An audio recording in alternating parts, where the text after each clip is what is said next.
Noong 2020, sinimulan ng Office for Alternative Dispute Resolution ang OADR Webinar Series o mas kilala bilang OWS. Ito ang naging pangunahing advocacy program ng ahensya sa gitna ng kinakaharap noon na pandemya. Ang OWS ang naging pamamaraan ng OADR upang palawigin ang kaalaman ng publiko patungkol sa Alternative Dispute Resolution o ADR. Higit 100,000 individual mula sa pribado at pampublikong sektor ang nakilahok sa 3 seasons ng OWS. Sa loob ng 3 taon, iba't ibang kaalaman patungkol sa mga alternatibong pamamaraan ng pag-aayos ng mga alitan ang atin nang napag-aralan kasama ang mga eksperto sa naturang larangan.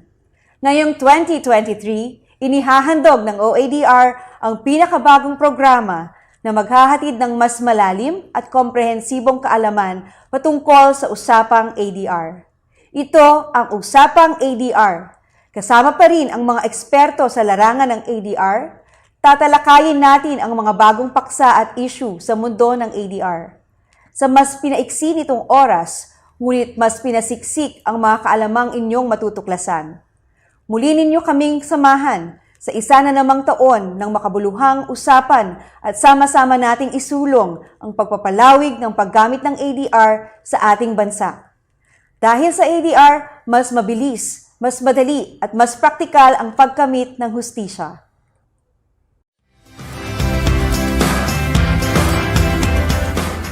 Kayo po ay nakatutok dito sa Usapang ADR.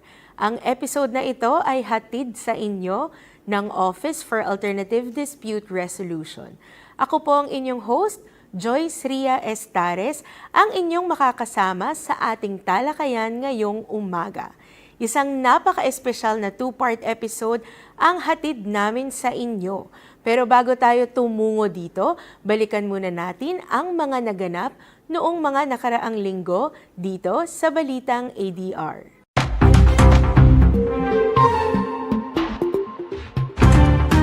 Nakatanggap ang Office for Alternative Dispute Resolution ng Certificate of Recognition mula sa Cooperative Development Authority o CDA para sa kanilang suporta sa ahensya.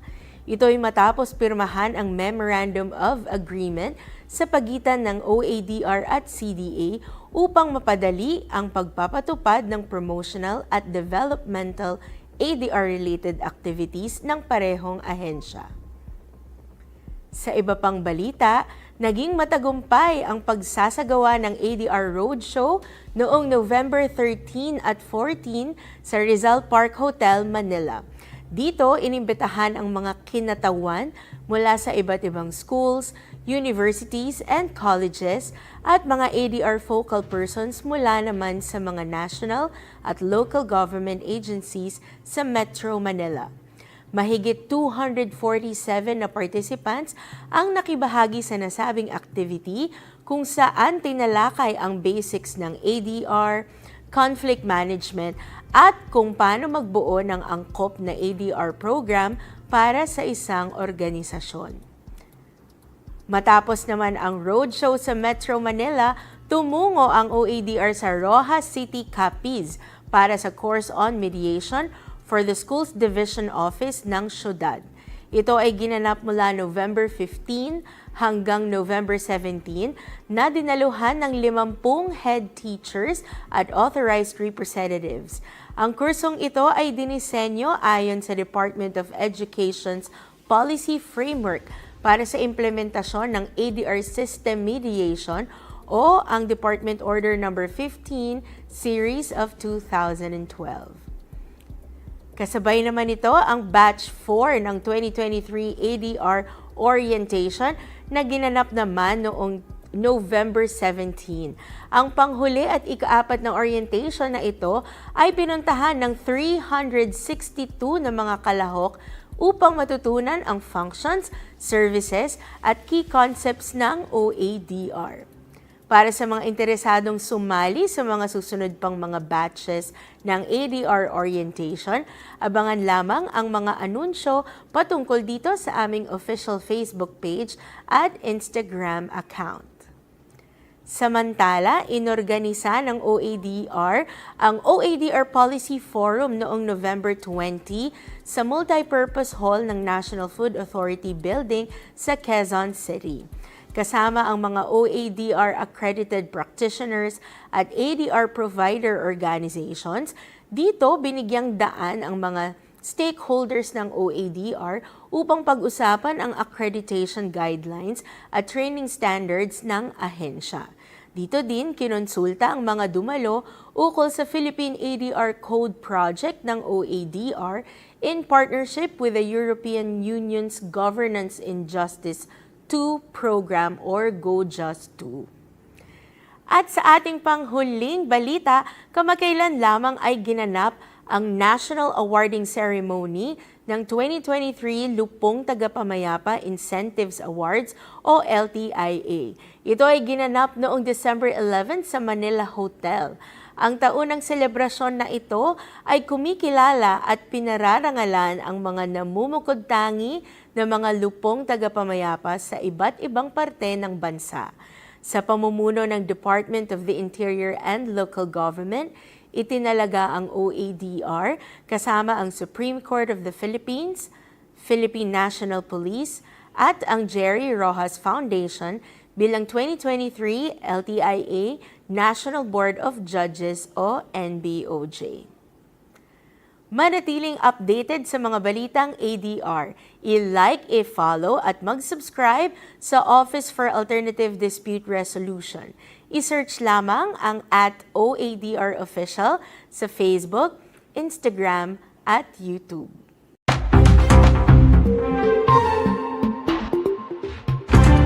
Ang ating talakayan ay sesentro sa pinakamalaking pagtitipon ng ADR community dito sa bansa. Ito ay dinaraos taon-taon tuwing Disyembre sa pangunguna ng OADR bilang paggunita sa National ADR Day na ating ipinagdiriwang ngayong araw. Ito ay walang iba kundi ang National ADR Convention o NADRC. Ating alamin tungkol saan ba at para saan ang pagtitipon na ito. Kaya naman, panoorin po natin ito.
taon, ang tema ng ika-4 na National ADR Convention ay Emerging Trends and Innovations in Dispute Resolution, kung saan binibigyang diin ang mga pinakabagong kaganapan sa mundo ng ADR at mga pagbabago sa dispute resolution na naaayon sa modernong panahon. Ang NADRC ay naganap noong December 5 sa Hilton Manila, Pasay City.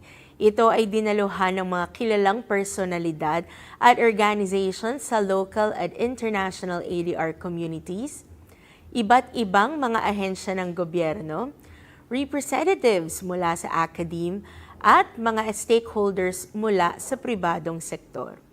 Ito ay pinasinayaan ni Justice Secretary Jesus Crispin C. Remulla sa pamamagitan ng pagdalo ng kanyang kinatawan, si Undersecretary Raul T. Vasquez, na nag-deliver ng keynote speech ng kalihim. At syempre, bilang panimula ng convention, ang aming very own Executive Director, Yusek Irene De Torres Alogok, ay ibinida naman ang mga milestone accomplishments at banner programs ng OADR. Sabay-sabay po nating panoorin ang opening ceremony ng NADRC.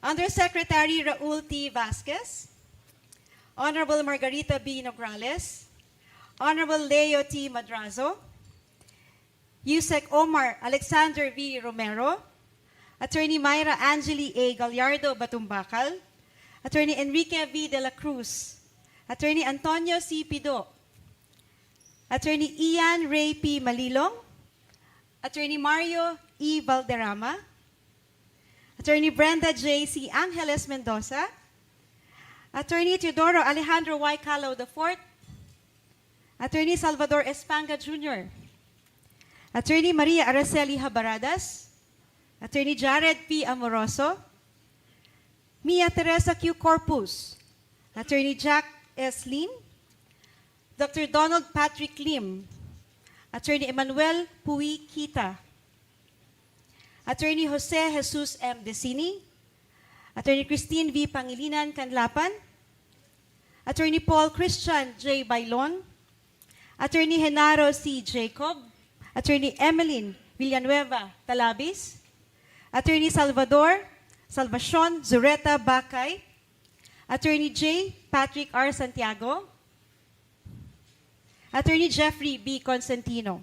To our valued partners from the Philippine ADR community and our international counterparts, to our colleagues from the public sector, the judiciary, the legislative and the executive, guests from the DOJ main office, and attached agencies, a meaningful day to all of you.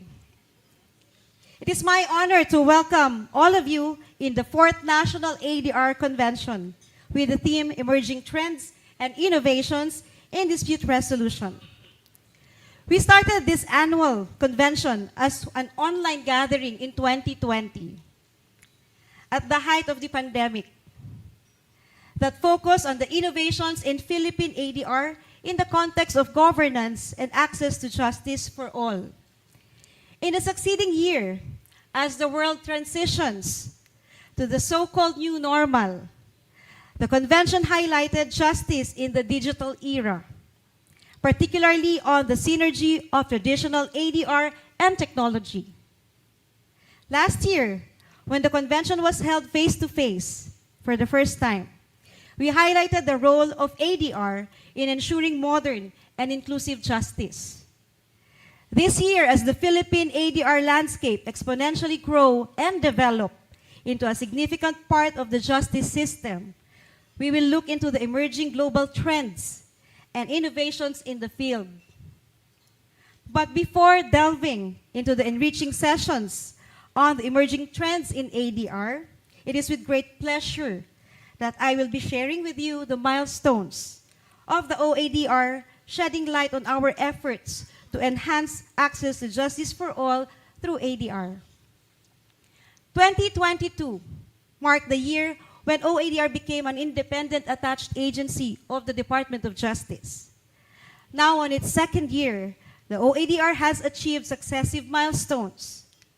The agency has diligently organized activities, issued policy recommendations, and fostered institutions to elevate the ADR landscape in our country.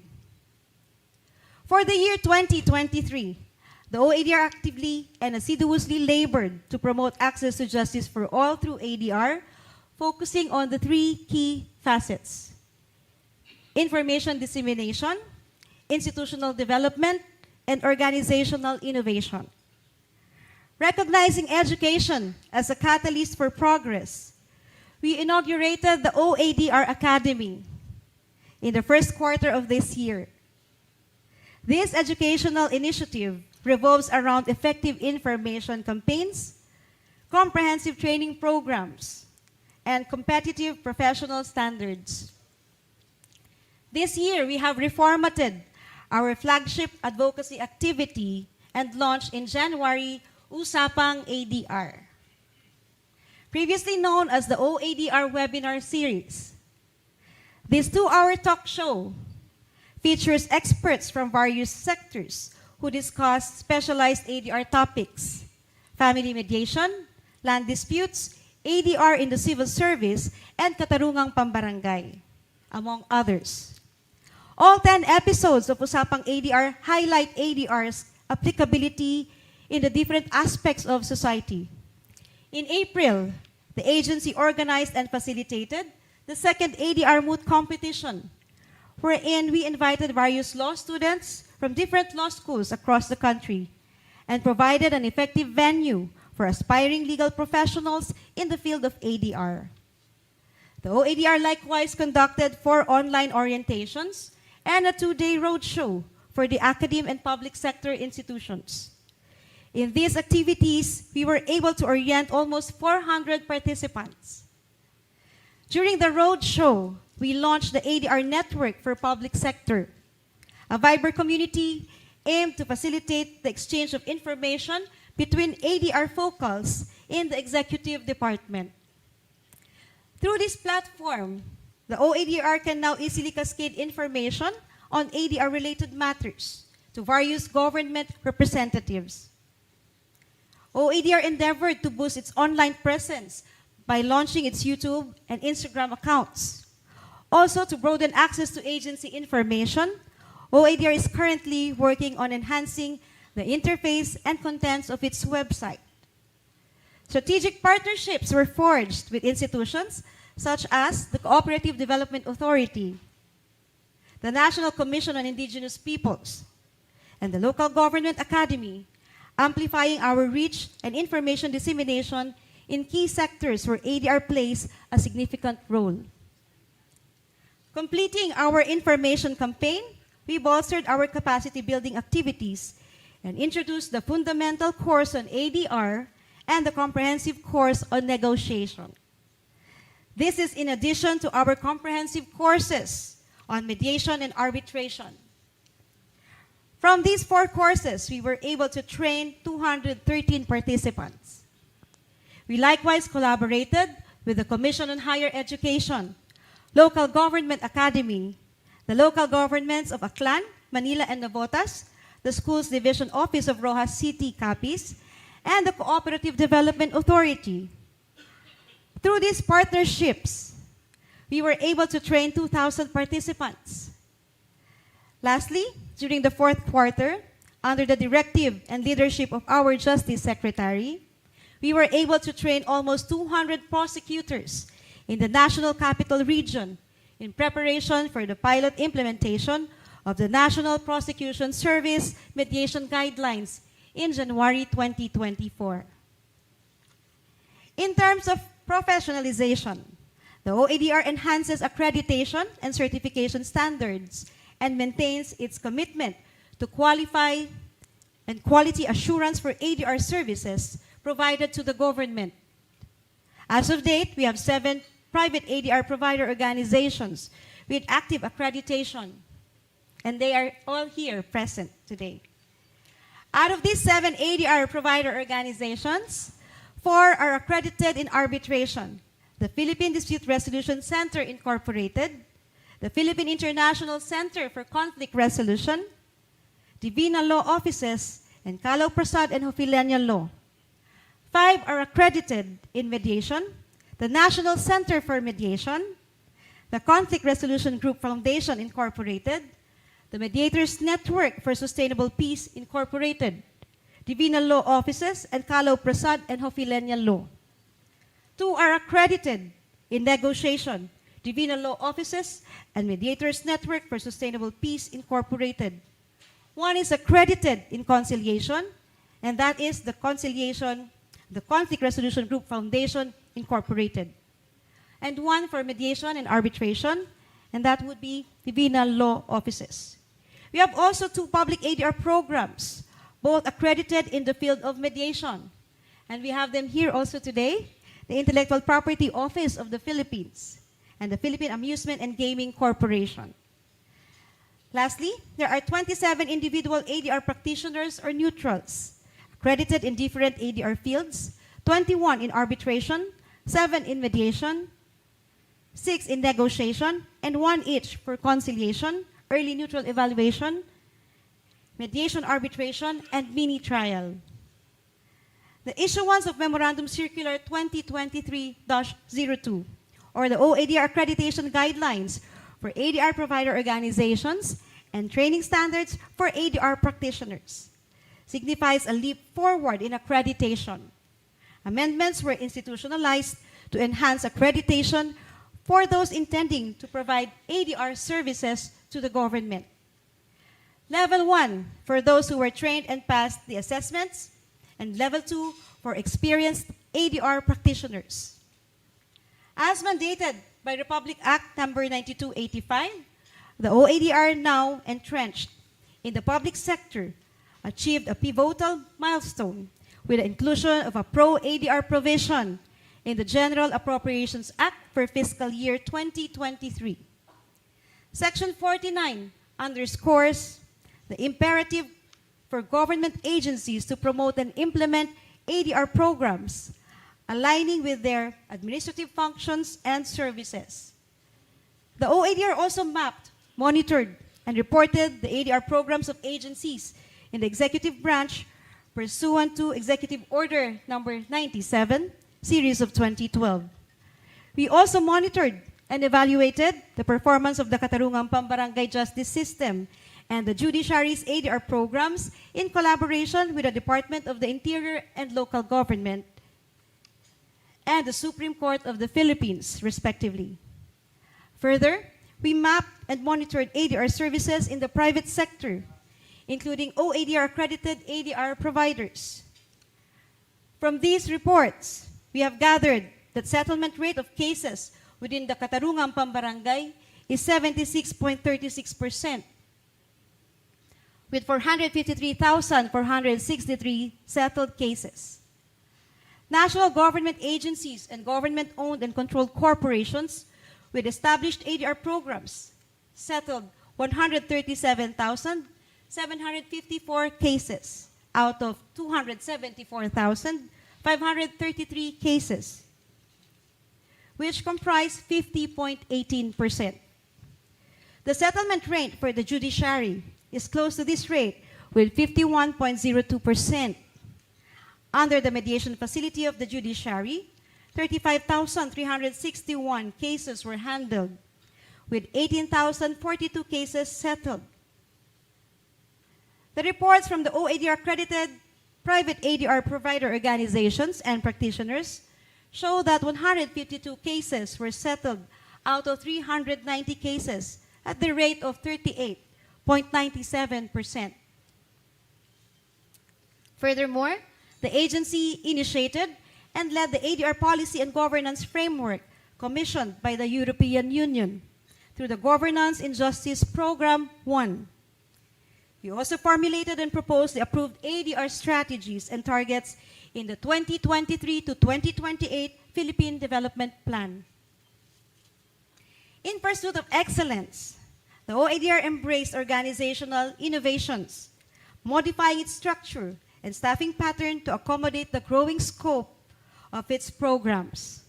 To date, 58 or 82% of positions are already filled up, and we intend to continue augmenting our human resource management by hiring competent personnel and capacitating further our OADR personnel. For the second year, the OADR passed the surveillance audit and its ISO certification. It has also reviewed and updated its frontline and internal services through the updated Citizens Charter submitted to the Anti-Red Tape Authority. Under RA number 11765, or the Financial Products and Services Consumer Protection Act, ADR is included as a means of addressing consumer complaints involving the Bangko Sentral ng Pilipinas, Securities and Exchange Commission, Insurance Commission, and the Cooperative Development Authority. The Securities and Exchange Commission also issued in 2022 the guidelines for section number 181 of RA 11232, the revised corporation code, which institutionalized arbitration as a means of settling intra-corporate disputes.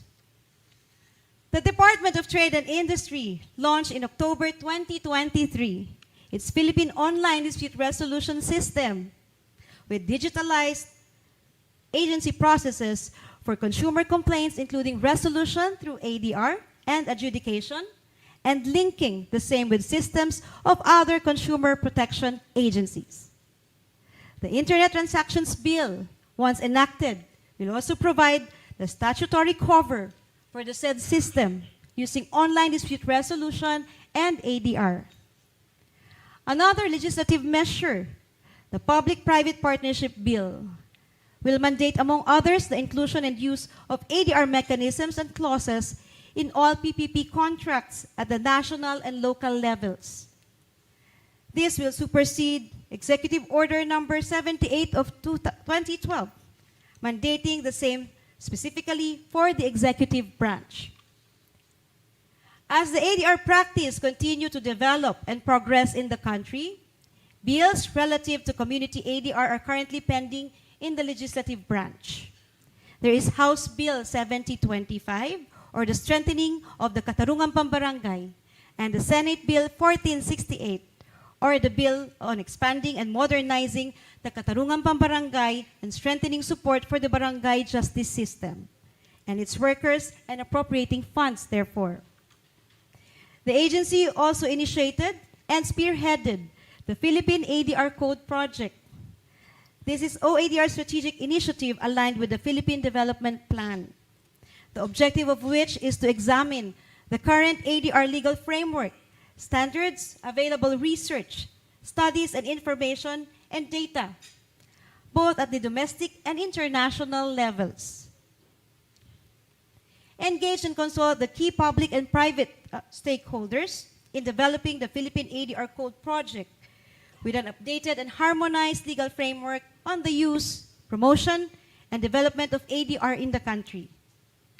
This project is being implemented in partnership with the European Union's Governance in Justice 2 program.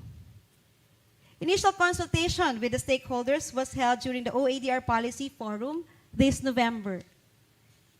We will further institutionalize the OADR Academy by enhancing the current training programs and broadening the base of our target participants. For 2024, the OADR will be conducting the pilot run of the Family Dispute Resolution course, a specialized course that will be available in the Philippines for the first time, which aims to capacitate our ADR practitioners with the necessary skills on handling disputes between family members related to property management, intracorporate matters, among others. We will also be launching a new learning management system to make the courses accessible for remote learners, while providing a central location for training across the OADR. Complementary to this, the OADR will conduct trainers' training courses to augment its roster of resource persons. Likewise, the OADR will be providing trainings for the members of the Sanggunians of various LGUs throughout the country. In collaboration with the judiciary, the agency will provide technical assistance in the establishment of ADR hubs, which will provide facilities where ADR proceedings, such as arbitration and mediation, may be conducted. This is to complement the move of the Supreme Court to encourage parties to resort to ADR prior to filing of civil cases before the courts. Educational institutions will likewise be tapped to expand the reach of these ADR facilities. The OADR is actively coordinating with the private sector for the establishment of the Philippines' own version of Maxwell Chambers. In collaboration with our stakeholders, we will continue to review, evaluate, and improve on the current policies and issuances on ADR practice in the country. Public consultations will further be conducted and technical working groups will be formed in order to ensure inclusive policy issuances. As Chief Justice Alexander Gesmundo aptly stated, ADR is no longer an alternative, but a necessary means in the administration of justice. We are now pacing the path to the future where ADR plays a pivotal role in enhancing the administration of justice, contributing to a fair and just society. We can expect a more robust and strengthened ADR practice in our country. From promoting access to justice, the agency will move forward towards enhancing administration of justice through ADR. The agency will work on the building blocks of an enlightened society that rises above conflicts and empowers parties in making arrangements to settle their own disputes that is fair and just for all. In closing, I invite each of you to please join us in this advocacy. Become our partners and our champions in your organizations as we collectively strive to provide accessible, fast, and efficient justice through ADR. Maraming salamat po sa inyong lahat at muli binabati ko po kayo ng isang maganda, masaya at mapayapang umaga.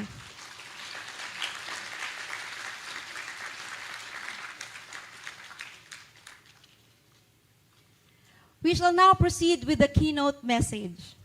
Allow me to introduce to you the Secretary of Justice of the Republic of the Philippines. Justice Secretary Jesus Crispin C. Remulla is known to be a force to be reckoned with.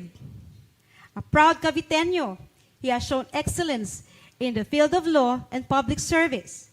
He served as an exceptional lawmaker for several years before accepting his current role as Secretary of the Department of Justice.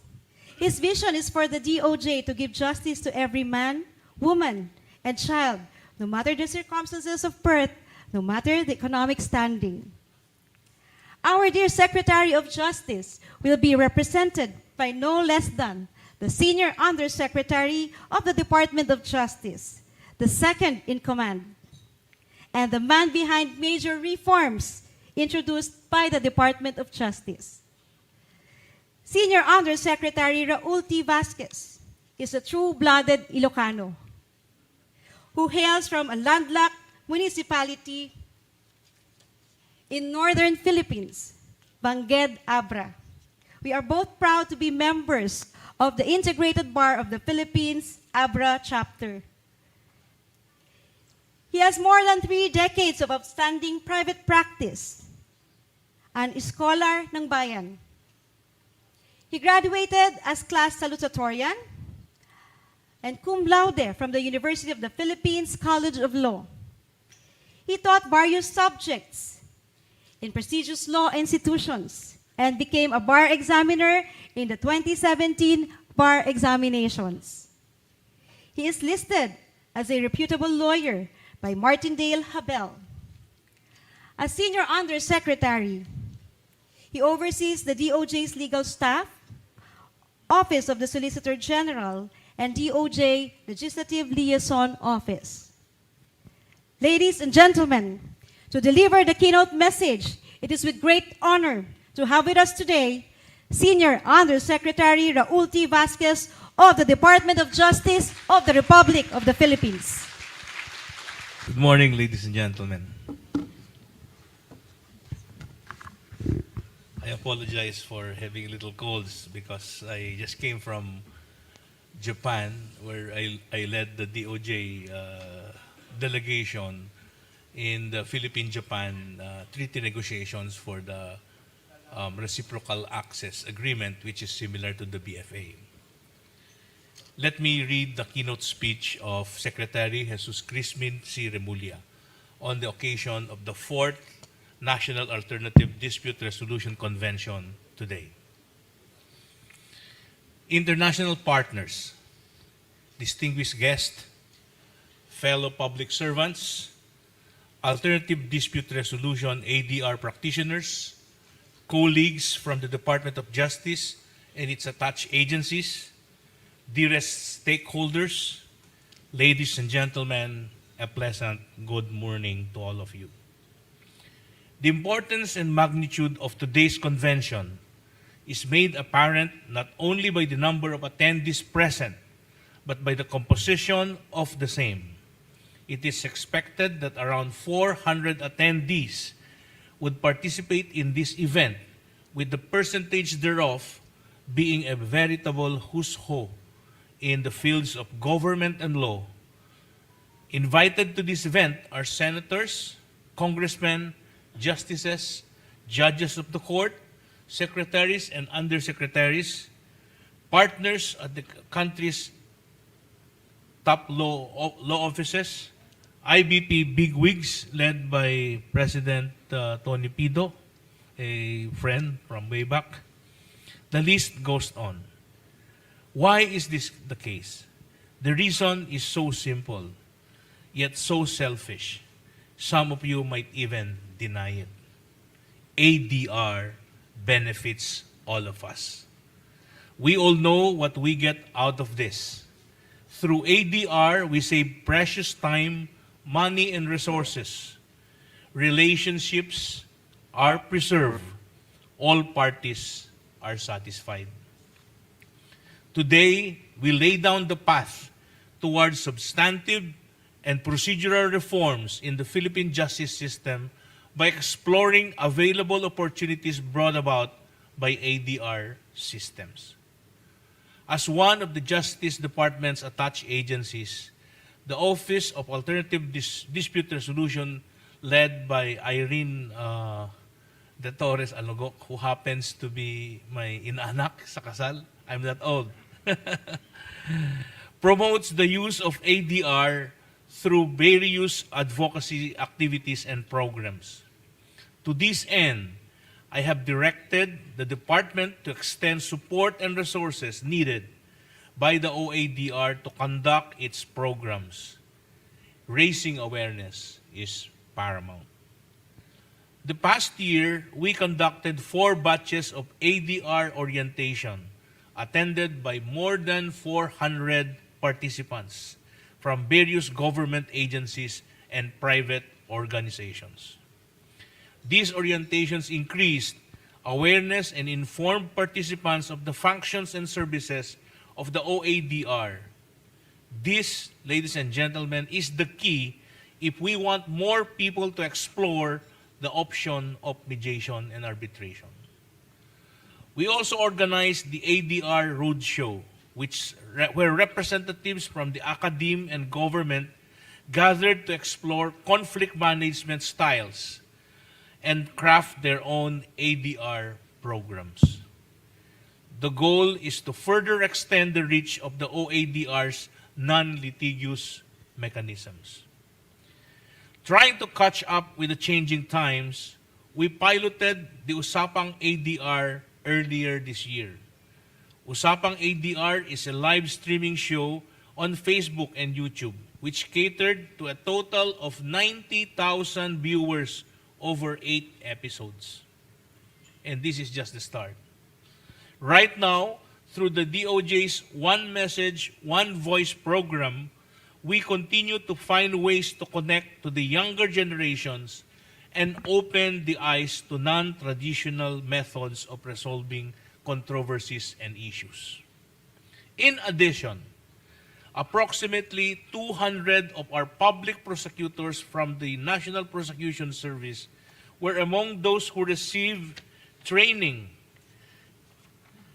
on mediation and arbitration processes. As much as possible, we seek to end litigation at the soonest possible time, even before preliminary investigation, to save on government resources, but always with the end and the goal of securing justice for the victims and all people concerned. This year, the OADR likewise issued updated policies on the submission of reports on ADR programs and on ADR services rendered to guide our stakeholders. Guidelines on the accreditation of ADR providers and setting training standards for practitioners were also laid down to provide direction and guidance to our partners.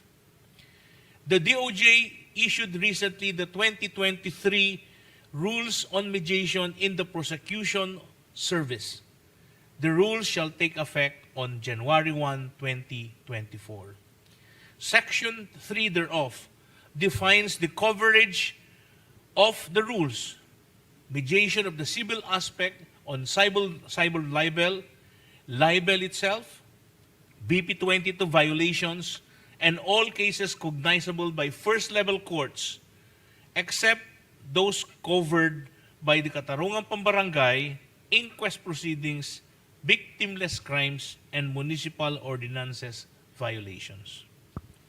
To pilot the implementation of the 2023 Rules on Mediation in the Prosecution Service within Metro Manila, the DOJ recently issued Department Order Circular Number 31. Guidelines for its implementation had been issued by the Office of the Prosecutor General. Ladies and gentlemen, this 2023 National ADR Convention caps off an eventful year in the field of mediation and arbitration.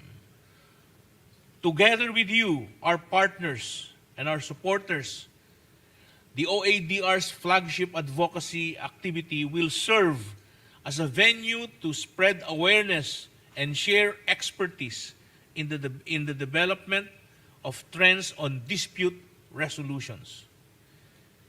This activity will highlight the strides taken to modernize and establish mechanisms aligned with global and international standards.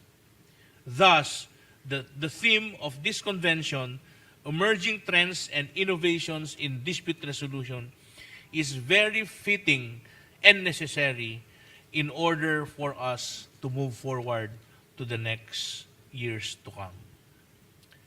Since the start of my administration at the DOJ, we at the department have worked under the mantra of real justice in real time. As we all know, justice isn't limited within the confines of the courts. Litigation is but one way to attain justice. When it comes to efficacy and efficiency, nothing beats mediation and ADR.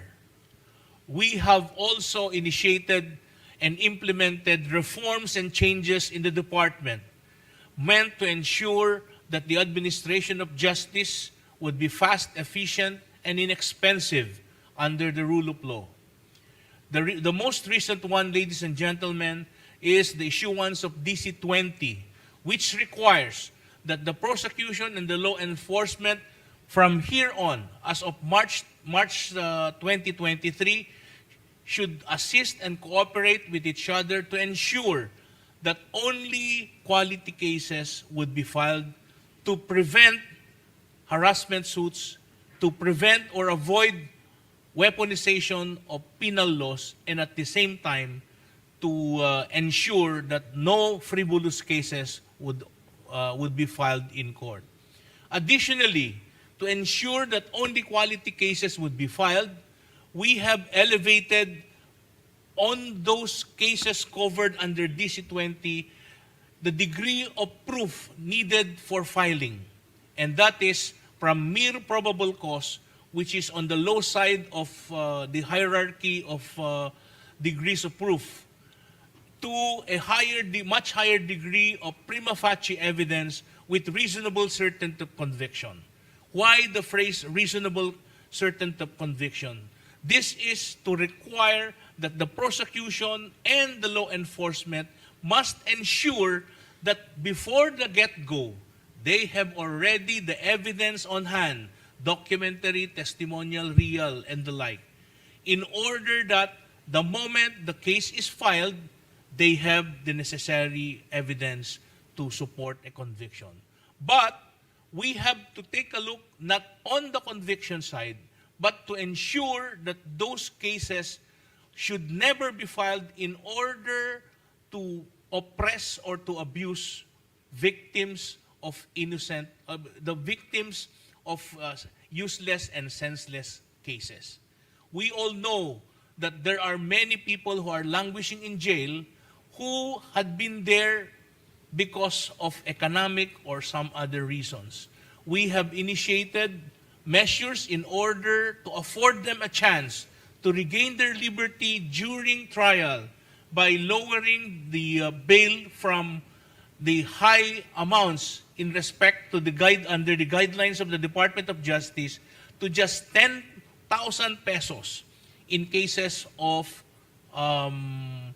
litigants who are poor and who are financially distressed.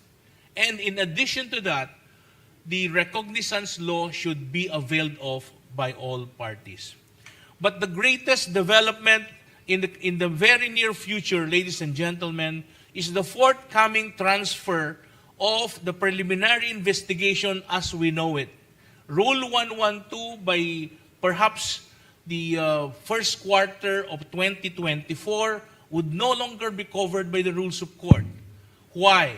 Because the Department of Justice and the Supreme Court, under the Justice Sector Coordinating Council, are already in the final stages of transferring the preliminary investigation and inquest proceedings to the Department of Justice because of the fact that the Supreme Court and the DOJ agreed, and in many cases this has been affirmed, that preliminary investigation is an inquisitorial executive function. So therefore, ladies and gentlemen, sooner than later, Rule 112, as we studied it, would no longer be 112. It would start only from the moment that the information is filed with the courts, and that is when the judicial processes will commence. To all of those present today, ladies and gentlemen, I invite you to help the DOJ take on the challenge of trying to attain real justice in real time. Maraming salamat po at mabuhay tayong lahat.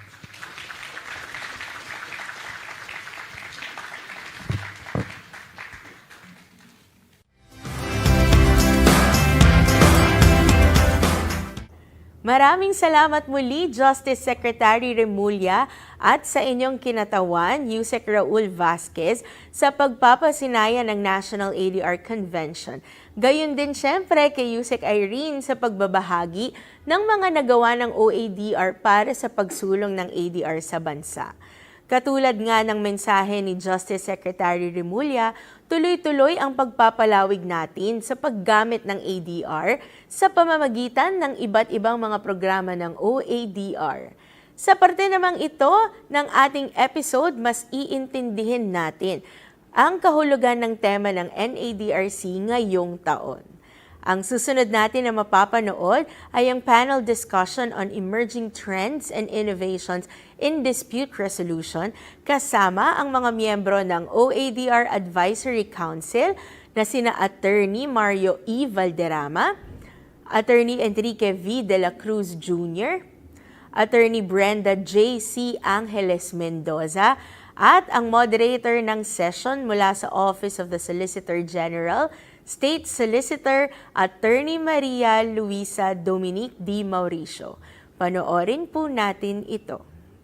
As introduced, I am Luisa and I will be your moderator for the second session. We will be discussing emerging trends and innovations in dispute resolution.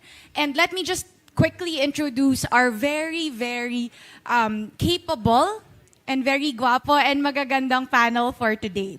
Let's start off with Attorney Ian Ray P. Malilong. Attorney Ian is the National Director for Alternative Dispute Resolution in the Integrated Bar of the Philippines. Attorney Ian is the National Director and also a trustee and a senior vice president of the Philippine Institute of Arbitrators. He is a fellow of the Asian Institute of Alternative Dispute Resolution of Kuala Lumpur, Malaysia. He is also a member of the Chartered Institute of Arbitrators East Asia Branch and the PICCR. He is an accredited trained arbitrator of the PDRCI and the WESM. His trainings in and exposure to commercial arbitration include being one of the few Filipino alumni of the International Chamber of Commerce Advanced Arbitration Academy. And of course, sitting as an advocate, sole arbitrator or member of an arbitral tribunal in several domestic and international arbitration cases. Attorney Ian is also an alumnus of the UP College of Law, and he is currently taking up his LLM in International Dispute Resolution at the Queen Mary University of London. He is a partner at the Solis, Medina, Fajardo, and Malilong law offices, a full-service firm based in Ortigas. Ladies and gentlemen, please welcome Attorney Ian Ray P. Malilong. Next up is Attorney Mario E. Valderrama. He is an OADR accredited practitioner, a member of the OADR Advisory Council, and the General Counsel of the Construction Industry Arbitration Commission. He is the only Filipino in the approved faculty list of the Chartered Institute of Arbitrators. He is also the President Emeritus of the Philippine Institute of Arbitrators. Attorney Valderrama, or Prof. Mario, is the chairman of the Philippine chapter of the Chartered Institute of Arbitrators East Asia Branch and a member of the Board of Trustees of the Philippine Dispute Resolution Center. He is a fellow of the Chartered Institute of Arbitrators of the Hong Kong Institute of Arbitrators and Philippine Institute of Arbitrators. He is a sole arbitrator in ad hoc domestic arbitrations and an ICC international arbitration, and a panelist in several arbitral tribunals, both domestic and international. He is currently a lecturer on ADR and arbitration in the mandatory continuing legal education for lawyers, and a published author of the second issue of Volume 61 of the Ateneo Law Journal, an article entitled Comprehending Arbitrations. He graduated valedictorian and magna cum laude with an LLB degree from the Far Eastern University Institute of Law. Ladies and gentlemen, it is my honor to introduce Professor Mario Valderrama. Next up is Attorney Brenda J. C. Angeles Mendoza. Attorney BJ is a member of the ADR Department of the Academic Council of the Philippine Judicial Academy. She teaches ADR at the De La Salle University College of Law and was recently included in the roster of workplace mediators of the Asian Development Bank. She formerly served as chief of the Supreme Court's Philippine Mediation Center office, the office that is primarily responsible for the implementation of the judiciary's ADR mechanisms. She also served as consultant for several international organizations, including the Canadian International Development Agency, the Asia Foundation, and the World Bank's Compliance Advisor Ombudsman Office. She earned her master's degree in public administration from the Lee Kuan Yew School of Public Policy, National University of Singapore, and her Bachelor of Laws and Bachelor of Arts in Philosophy from the University of the Philippines. Ladies and gentlemen, let us welcome OADR accredited mediator and a member of the OADR Advisory Council, Attorney BJ Angeles Mendoza.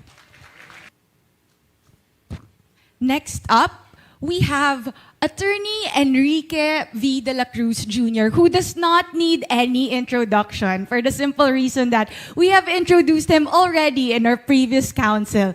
Ladies and gentlemen, we are very honored to have senior partner of the Vina Law and a member of the OADR Advisory Council and a multiple counselor and board member for a few years, Attorney Enrique V. de la Cruz Jr. And now we will try to look into and discuss naman yung mga movements, innovations, and trends in our private sector. And maybe we can just start off and I hope everyone does not mind. Wala po kaming script today. So I will be asking age first daw po before beauty. Sige po. So, maybe we can just ask each and every one of our panel what they think are the emerging trends and disputes in their particular field. So maybe, so since sabi ni Attorney Enrique, age first daw po before beauty, parang nagtatago po si Attorney Mario sa likod. Prof. Mario, maybe we can start with you. So, okay, Professor Mario, what are the emerging trends and innovations in arbitration in the recent years po and months? What do you think about that? Well, it's basically the changes in technology, no? All right? So, anyway, thank you for including me. So, magandang umaga sa inyong lahat. Okay. Now, ano ba yung emerging trends? Now, most of these things are because of technology, as we all know. And because of the pandemic. Nung araw, face-to-face lang ang mga hearings natin, di ba? Eh ngayon, we have Zoom, all right? And so we can do hearings even if the parties are in their homes, all right? But what is now emerging, apparently, would be the use of AI. And a lot of us are talking about this because we are saying it's possible that there may come a time when decisions or arbitrators will be robots. And we all know, and this is a validated fact, na yung AI, in other words, robot, abay, pumasa sa American bar examination with flying colors. Right. And so, ngayon, of course, nung gumawa ng pleadings and decisions, ang problema, nagkaroon ng issues because ang mga citations ay medyo ligo yata ng konti. But the problem is, how do we disbar a robot? And all right, so that is one thing. There may come a time when robots will be deciding cases for and on behalf of disputants. Okay. Ngayon, somebody will be talking to us about again, we have our friend here, Abrams, no? So, gagalaw na naman tayo and once more, technology na naman. Okay. So, marami. Now, actually, all of this is possible because of our rule. Ganda naman yung ating ADR law eh. Kasi ang umpisa pa lang is party autonomy. And party autonomy is about choices. And when we say about choices, then parties can choose how they can resolve their disputes. Okay. And that means that we can innovate, we can use our imagination in order to determine the possible dispute resolution processes. Anyway, BJ would like to talk. Thank you, Prof. Mario. And I guess that's a good start, no, to our conversation. Sinabi ni Prof. Mario, the innovation right now in arbitration and ADR, sabi ni Prof. Mario, is technology and AI. So maybe let's ask Attorney BJ. Sinusunod ko lang po si Attorney. Maybe let's ask Attorney BJ po. How about in mediation? Are we seeing technology as an emerging trend as well? Or is there something else? Magandang malapit na magtanghalian. So magandang umaga sa ating lahat. Okay. So I could sabi nga age before beauty, 'di ba? So sa age kasi naman I think I started loving mediation after I was trained in mediation long time ago, and when we started ADR in the judiciary and also with some of the business sector. Asia Foundation days ko pa yun. So yeah, qualified na ako doon sa age before beauty. Okay, anyway, so in the field of, siguro lang, I think just as Professor Mario has mentioned, even in the field of mediation, and of course, based also on what we have experienced during the pandemic. No? So for everyone, I think every one of us, without exception, actually changed our mode of training, our mode of dispute resolution. So yung technology actually really also played a huge role. Pero siguro may konti akong notes. Damit ko ang OADR na notebook. Okay, so siguro ang gusto kong makita in terms of the global trends, we are seeing changing profiles also of disputants. So yun nga, dahil sa pandemic, maraming mga even the small and micro businesses, they are now engaged in a lot of B2B or business to business, business to consumer na mga disputes, and a lot of these are happening online. So that's one. And secondly, sa mga family, yung mga separated na family members in different parts of the world, so that there could entail that would entail deep-seated family and very complex family disputes. Tapos doon sa mundo ginagalawan ko, medyo kakaiba ng kaunti, multi-sectoral, so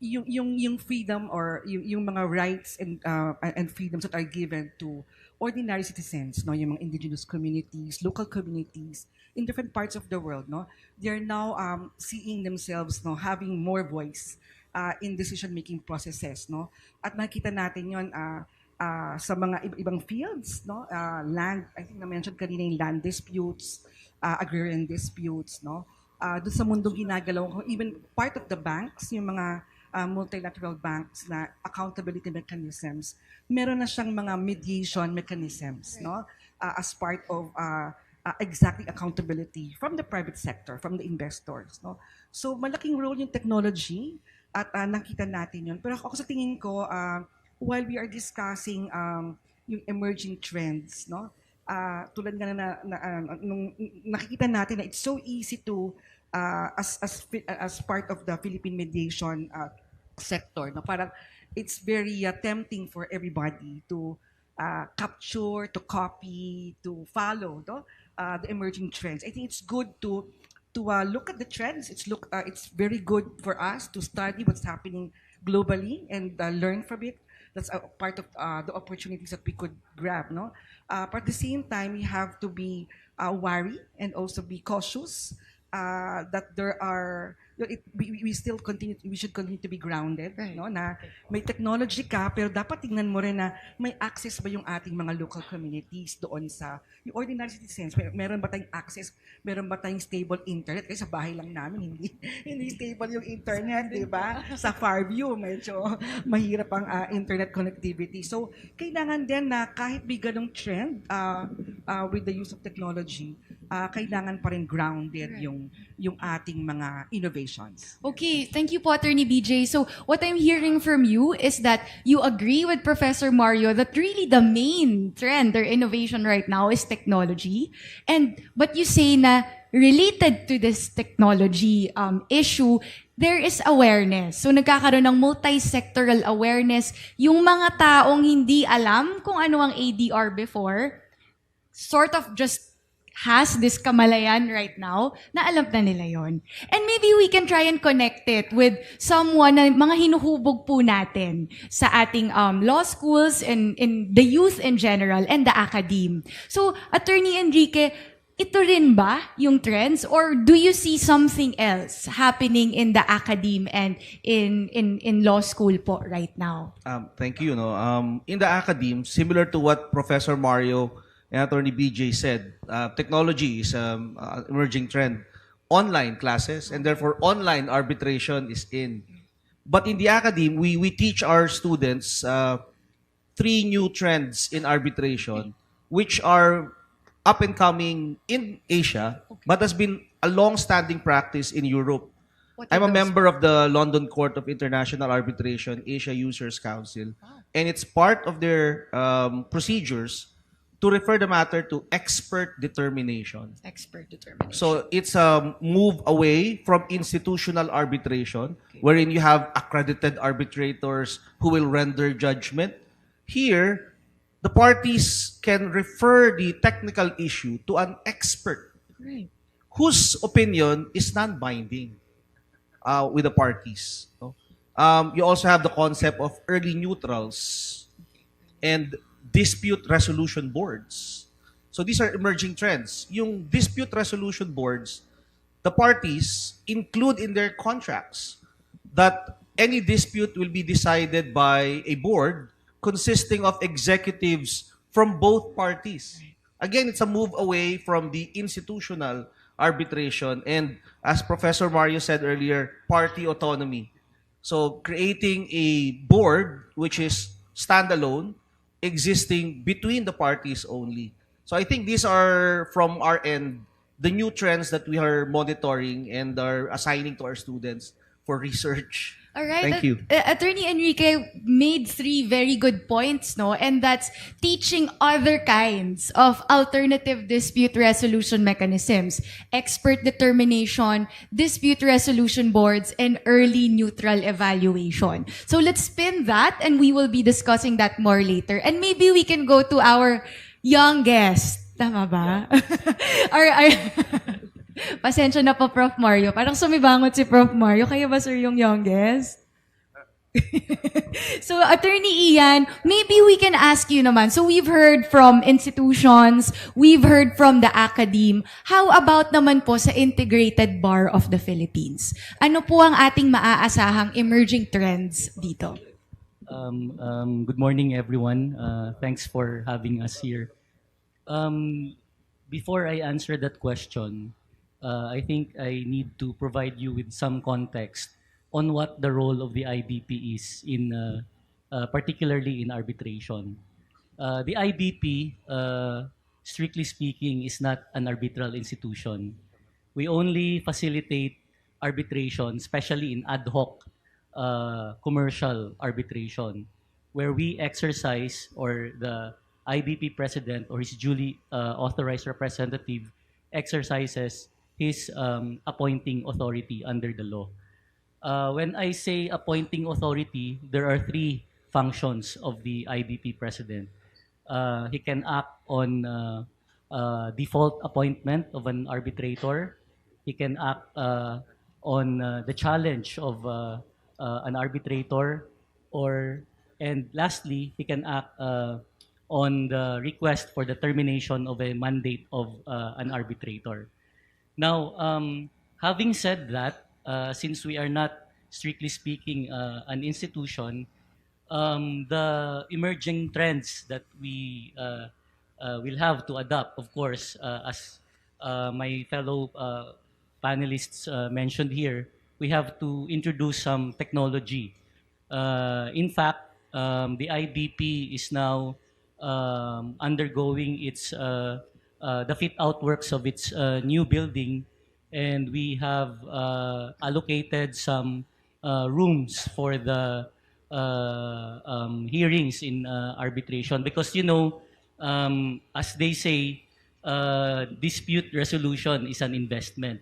So what parties and lawyers usually look at is to manage the costs, right?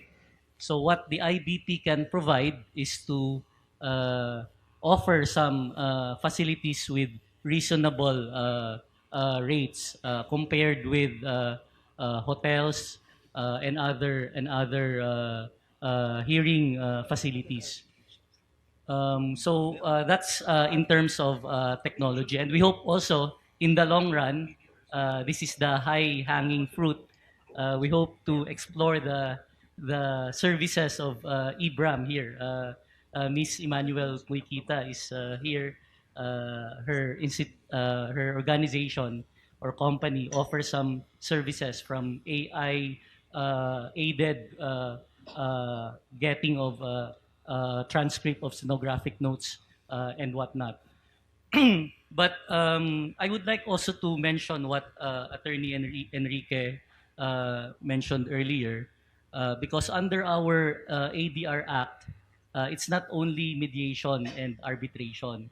There are other modes of alternative dispute resolution, which are early neutral evaluation and mini trial, and or a combination of all those ADR forms listed there.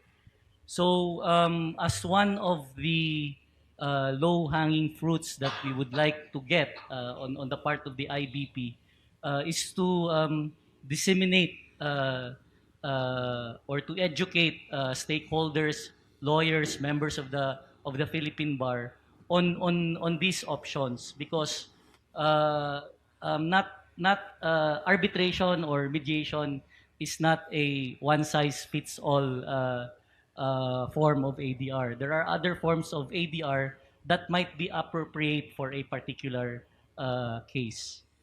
All right, Attorney Ian, and maybe we can jump off from that, no? So what we're hearing is we are enhancing all we literally have right now in order to inform everyone na dapat appropriate dispute resolution mechanism and hindi alternative yung tawag dito. And maybe I can ask Attorney Enrique, if we have these different types of alternative dispute resolution mechanisms, how do you think is the crowd, meaning the Filipinos in general and all the the people that have disputes, gaano po nila to ina-accept right now? Is this something that is being accepted as, like, pag for example, may dispute, isipin nila, okay, I have these plethora of dispute resolution mechanisms, or are we still getting there? Actually, tama si Professor Mario, mahirap sukatin eh. It's hard to measure public acceptance of these other modes of ADR because other than the OADR, there is no actual institution that monitors compliance or use of these. No? Of course, the DILG monitors the Katarungang Pambarangay, which is an institutional form of mediation. So from us in the academe, what we do is we monitor submissions for theses and research papers. And over the last few years, there's been a great interest in expedited or emergency arbitration. No?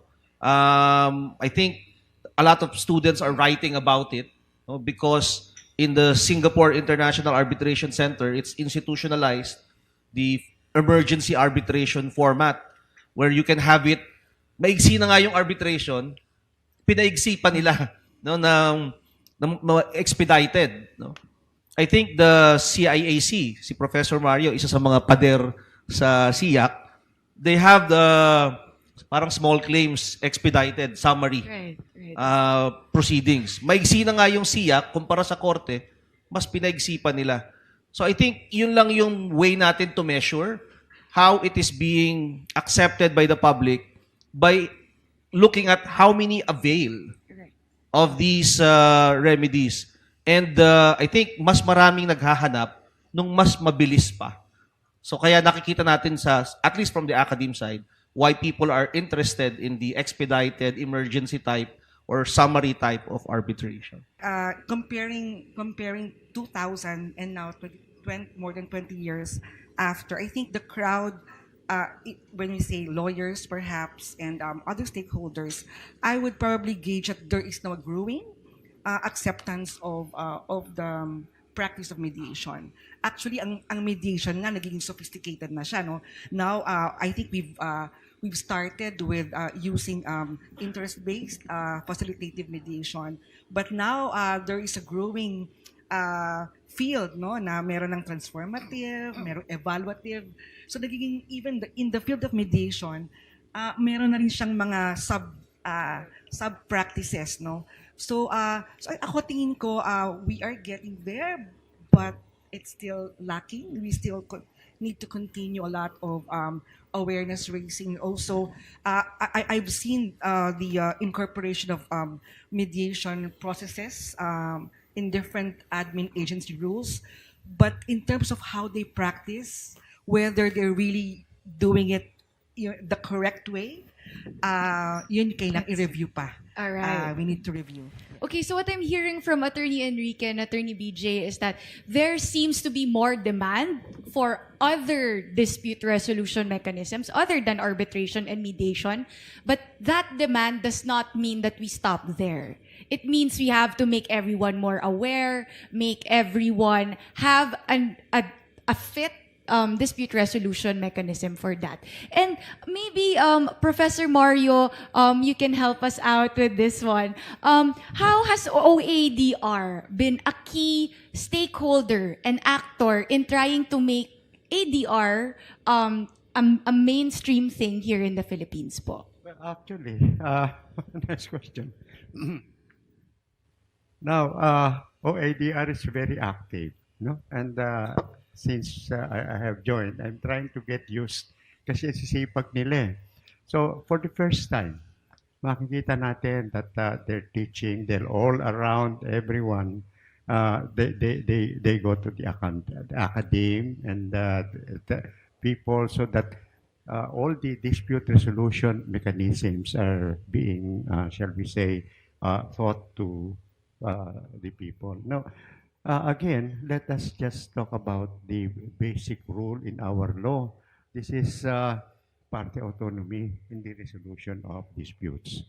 Now, there are basic dispute resolution procedures.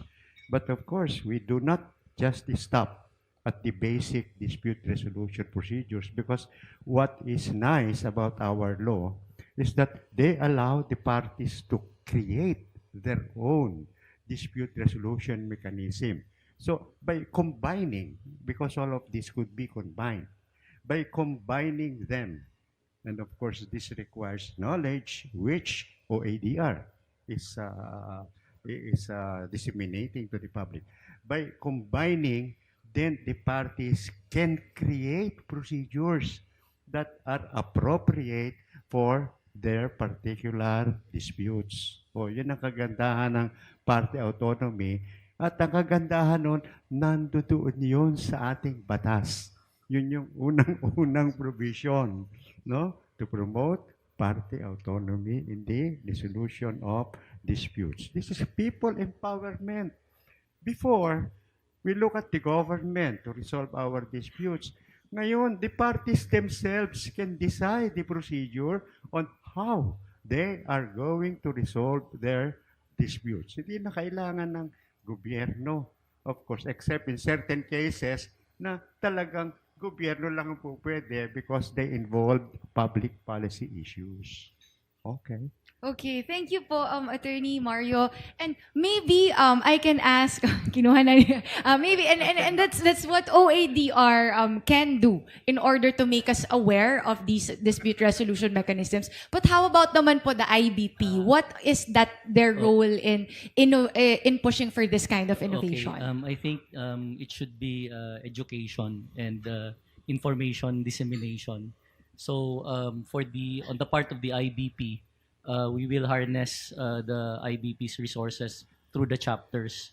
And because of the emergence of technology, that goal becomes easier now. So we can hold a series of Zoom conferences with them to promote ADR. I would like to add to what Professor Mario mentioned earlier with respect to the role of the OADR. I have to commend the OADR for promoting ADR in the country. Attorney Jared and I recall when we first visited the office of the OADR, it was just a small room outside the Department of Justice. And it was our first time to meet Edie Irene there. She was relatively new in her position. So the OADR has come a long way. So I would like to thank the OADR for that. And I think the OADR is the only, I think the Philippines is the only country that has an attached agency that promotes ADR. I don't know of any country or jurisdiction that has that kind of agency. All right, thank you, Attorney Ian. And isa nga pong malakas na palakpakan for OADR. Thank you so much for having all of us here today. Congratulations po. And maybe we can also connect that, no? So sabi po ni Attorney Ian, where IBP will harness, yun yung ginamit na word ni Attorney Ian, harness their resources to educate more. So maybe we can go again back to Attorney Enrique and maybe ask you also what would the academe be doing in theory in terms of trying to push for innovation in ADR as well? I think it's a moving forward to partner with the OADR. No? More schools, more institutions. I think now they started with the DepEd in Rojas City, Capiz, for teachers training. No? I think if more of our students are exposed to these ideas, no? If we promote more arbitration, I think that's the goal. The fact that we have more and more private institutions into arbitration mediation. You have the PDRCI and similar other organizations. The fact that they are flourishing means that we're getting there. And the feeder institution would be the schools, the law schools. No? So if we train them early by exposing them to events like this, if we can open this to the academe, other than just arbitration practitioners, maybe we can continue the process of moving there, getting there, the objective of having an awareness level, yung kamalayan, not just in the practitioners area, but also within the feeder institution, which are the schools. Because if you ask any law student now, since it's not part of the bar exam, it's not something that they study. Diba? I mean, if arbitration is not part of the bar exam, it's not part of their studies. But if we include that into activities like moot court debating, I think I saw in the slides, they have debating using arbitration. That's a good step. If we can integrate that in the activities of the law schools, like JESUP is a moot court debating, internationally well-renowned. Maybe in the Philippines, we can institutionalize moot court debating ADR format to encourage more.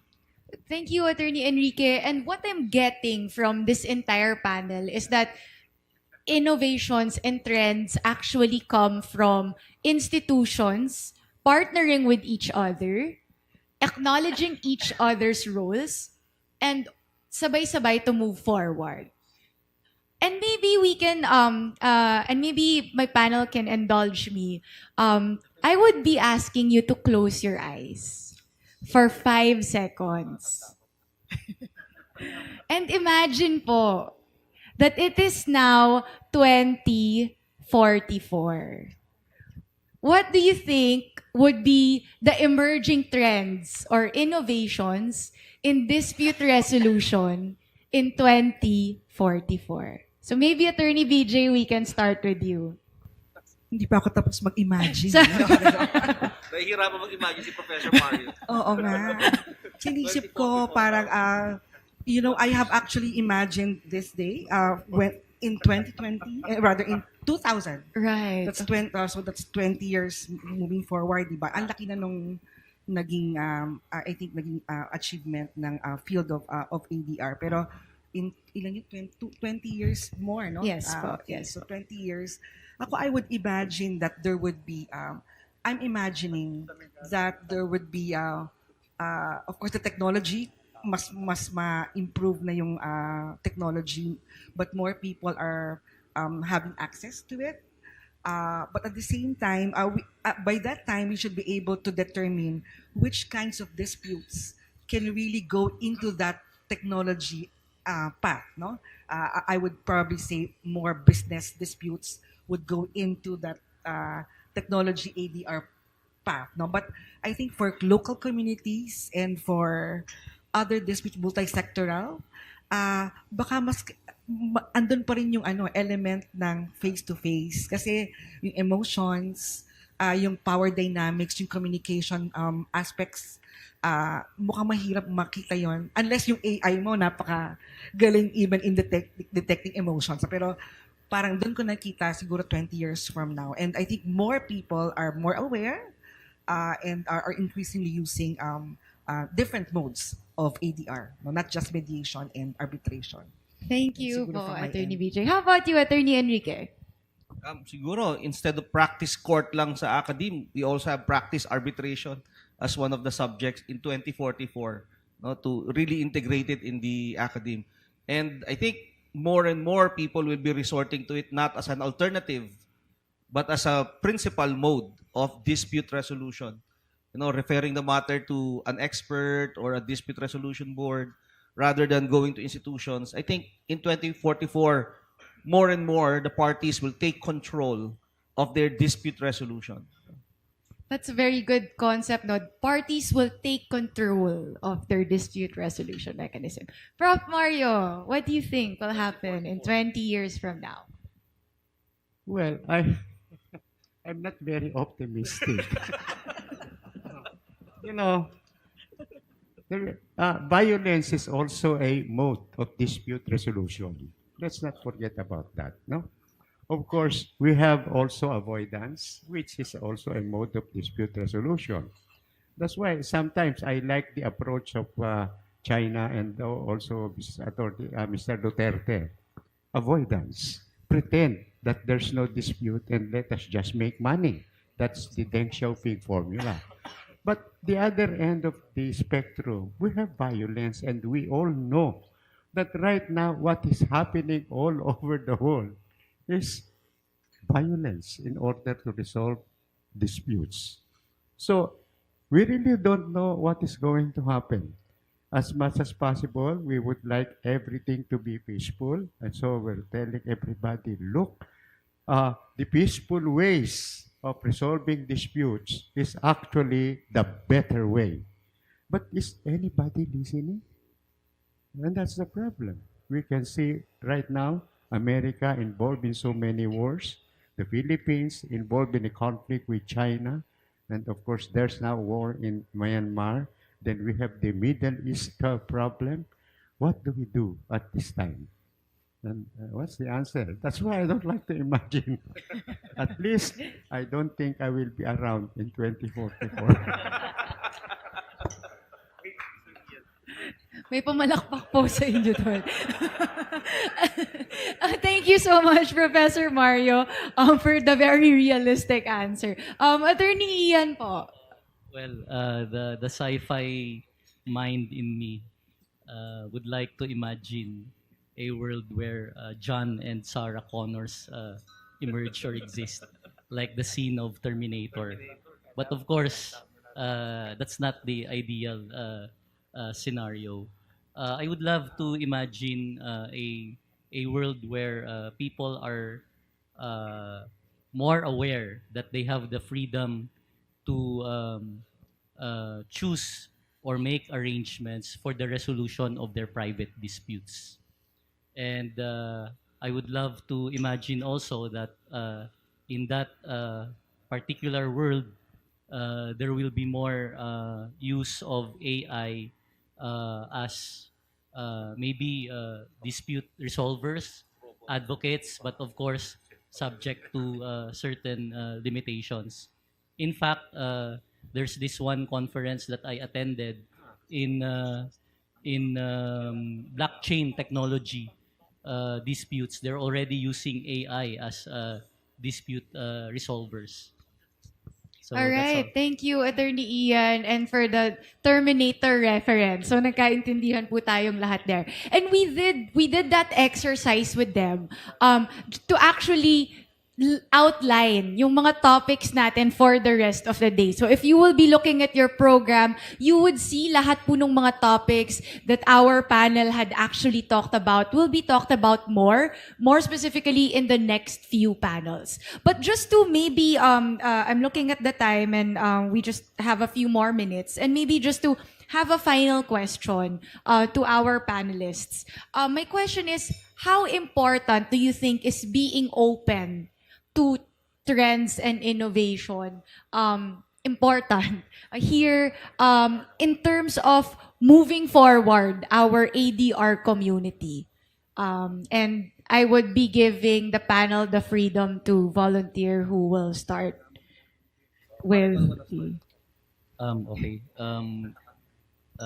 The moment we stop learning is the moment or time that we stop living, right?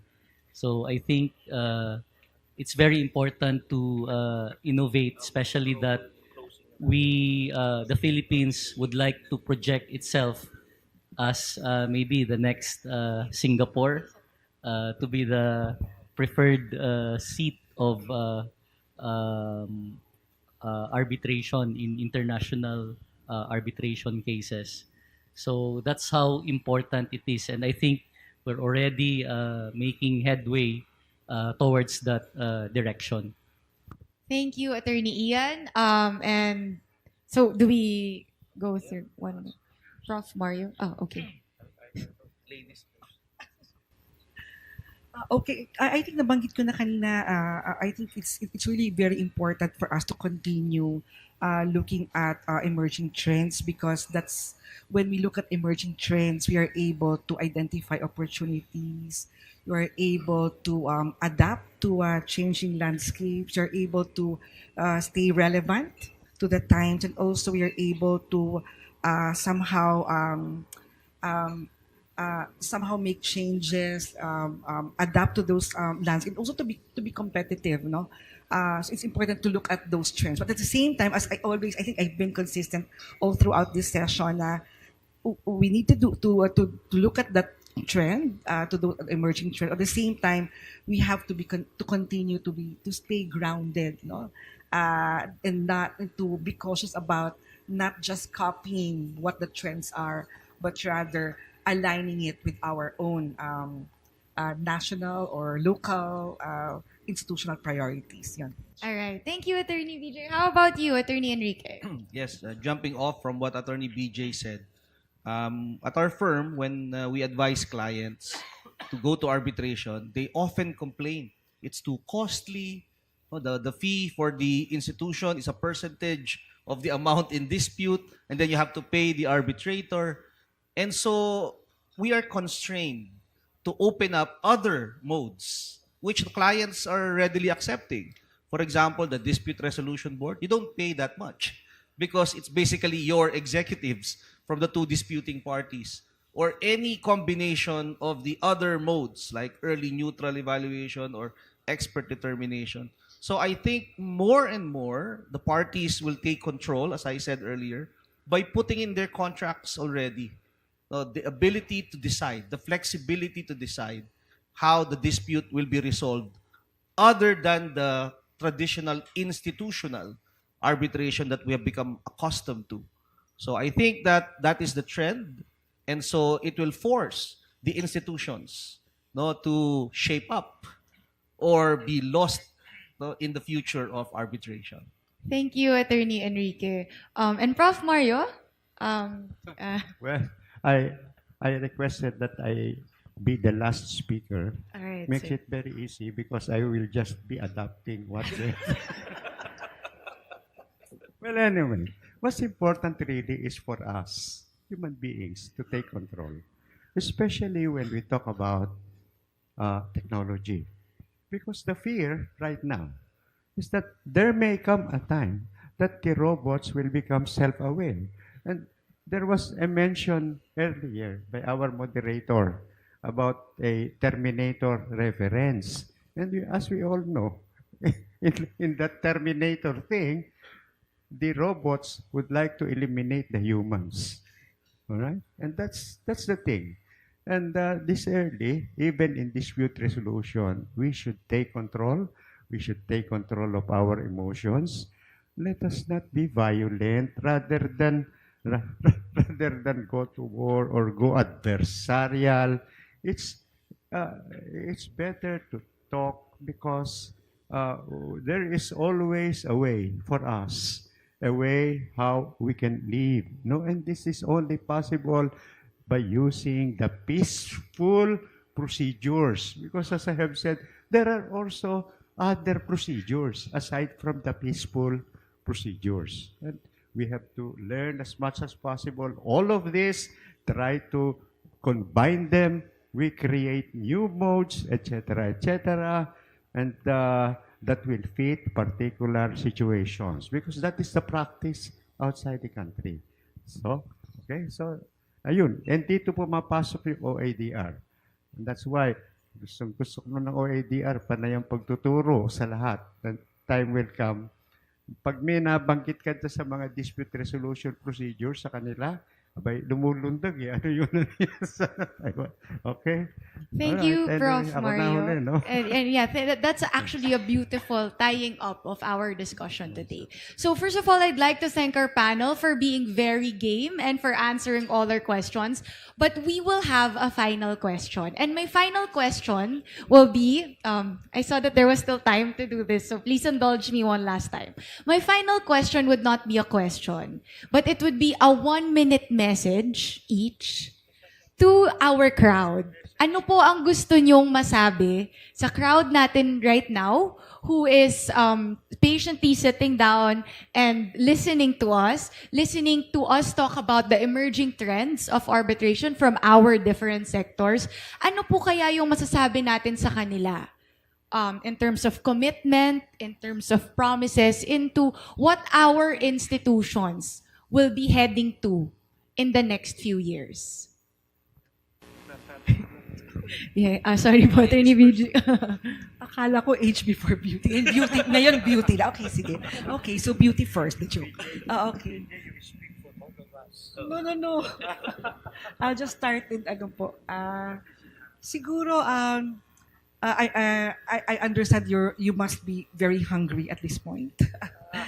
Pero siguro yung message to everyone would be, I hope you feel fortunate that you are here listening to all the sessions, all the panel discussions, and I hope that after the national conference, you would feel energized, and I hope that you would develop the passion and the commitment to continue loving, as I have experienced myself when I was first exposed to mediation. No? So, but of course, I think we need to be aware also that, especially for those institutions that have not started or are just starting, expect yung mga tinatawag nilang birth pains. No?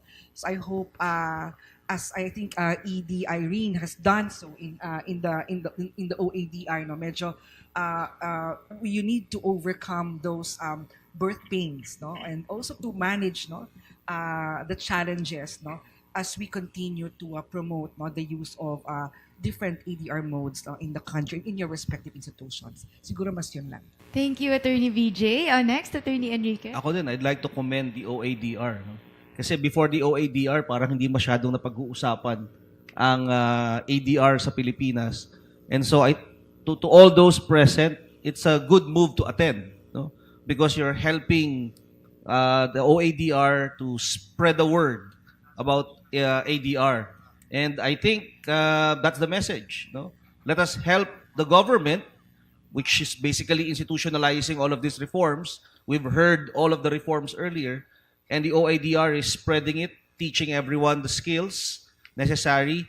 And I think yun ang message ko sa lahat. No? Let's spread the word, no? Para mas dumami pa tayo sa ADR industry. Thank you, Attorney Enrique. Prof. Mario? Well, I have already stated the message earlier. Magiging makulit na ako, di ba? Because sa, di ba? Okay, Kaya ipapasok ko na kayo.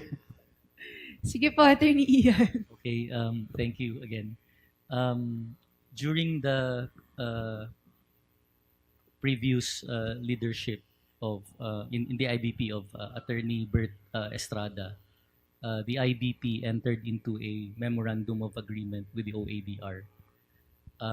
And by virtue of that MOA, the IBP will be and will continue to support the initiatives of the OADR. We will seek the assistance of the OADR. We can also provide our help or assistance to the OADR. So it's a two-way street in promoting ADR in the country. Thank you. All right, Attorney Ian, thank you so much. And with that, I will not belabor the panel anymore. We are very honored to have you and for you to speak in front of us. Thank you po to OADR for having us, and we hope you have a good lunch.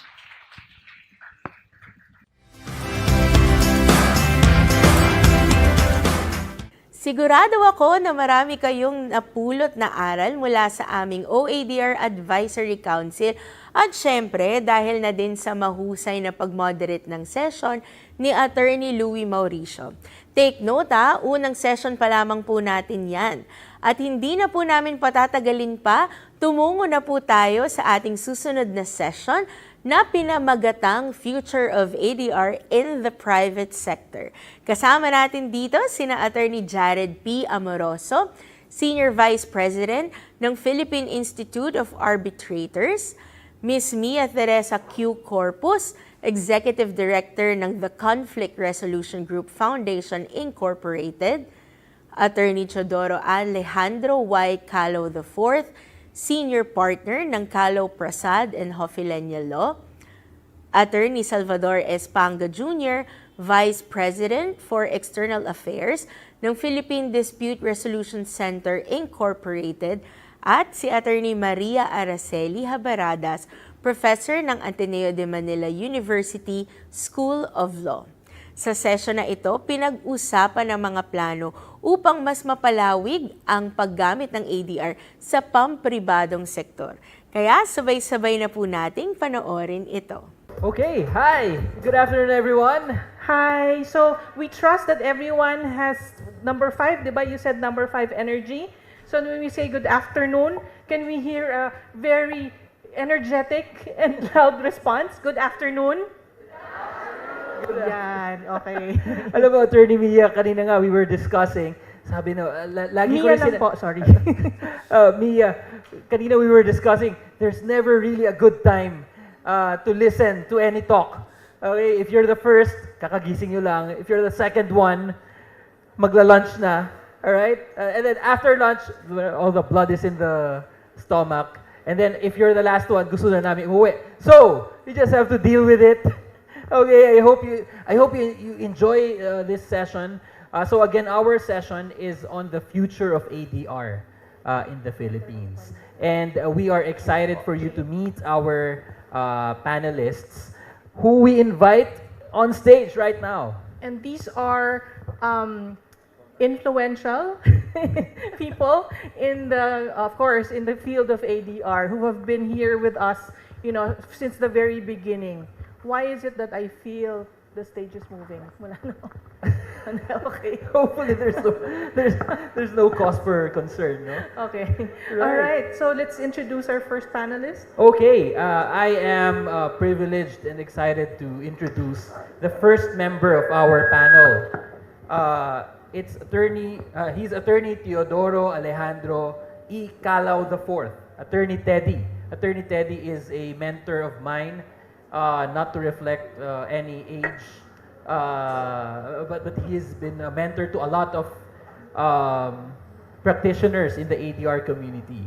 Attorney Calao IV is the first and only Filipino to be installed as a chartered arbitrator, as well as an accredited mediator by the Chartered Institute of Arbitrators, or CIARB.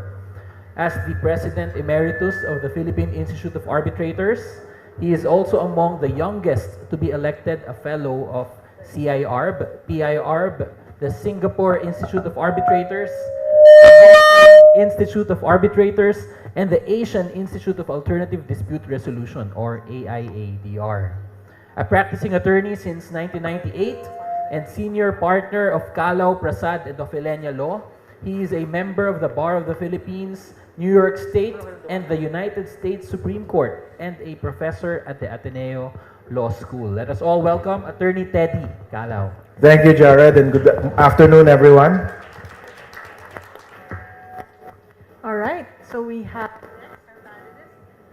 Attorney Maria Araceli Habaradas. She is also a professor from the Ateneo University School of Law.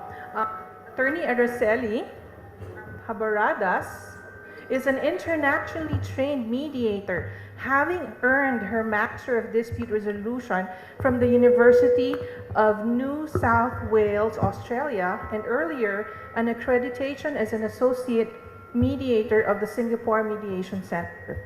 For 7 years now, Araceli has been mediating a wide range of private and court annex disputes, including contractual issues, personal injury, money claims, land, property issues, and family matters, which we will be talking about today. Attorney Araceli is a faculty member of the Ateneo Law School, where she has been teaching courses on mediation, negotiation, and conflict resolution for family disputes since 2015. Deeply informed by both theory and her practice in mediation, Attorney Habaradas has been delivering lectures and trainings on mediation techniques for legal practitioners, court mediators, and aspiring dispute resolvers in the private and public sector. Consistent with her ADR practice, Attorney Habaradas,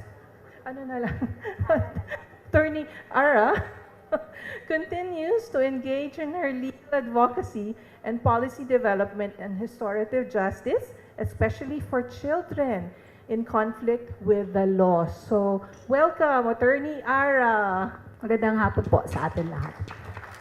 I know you didn't want the long introduction, so please bear with us.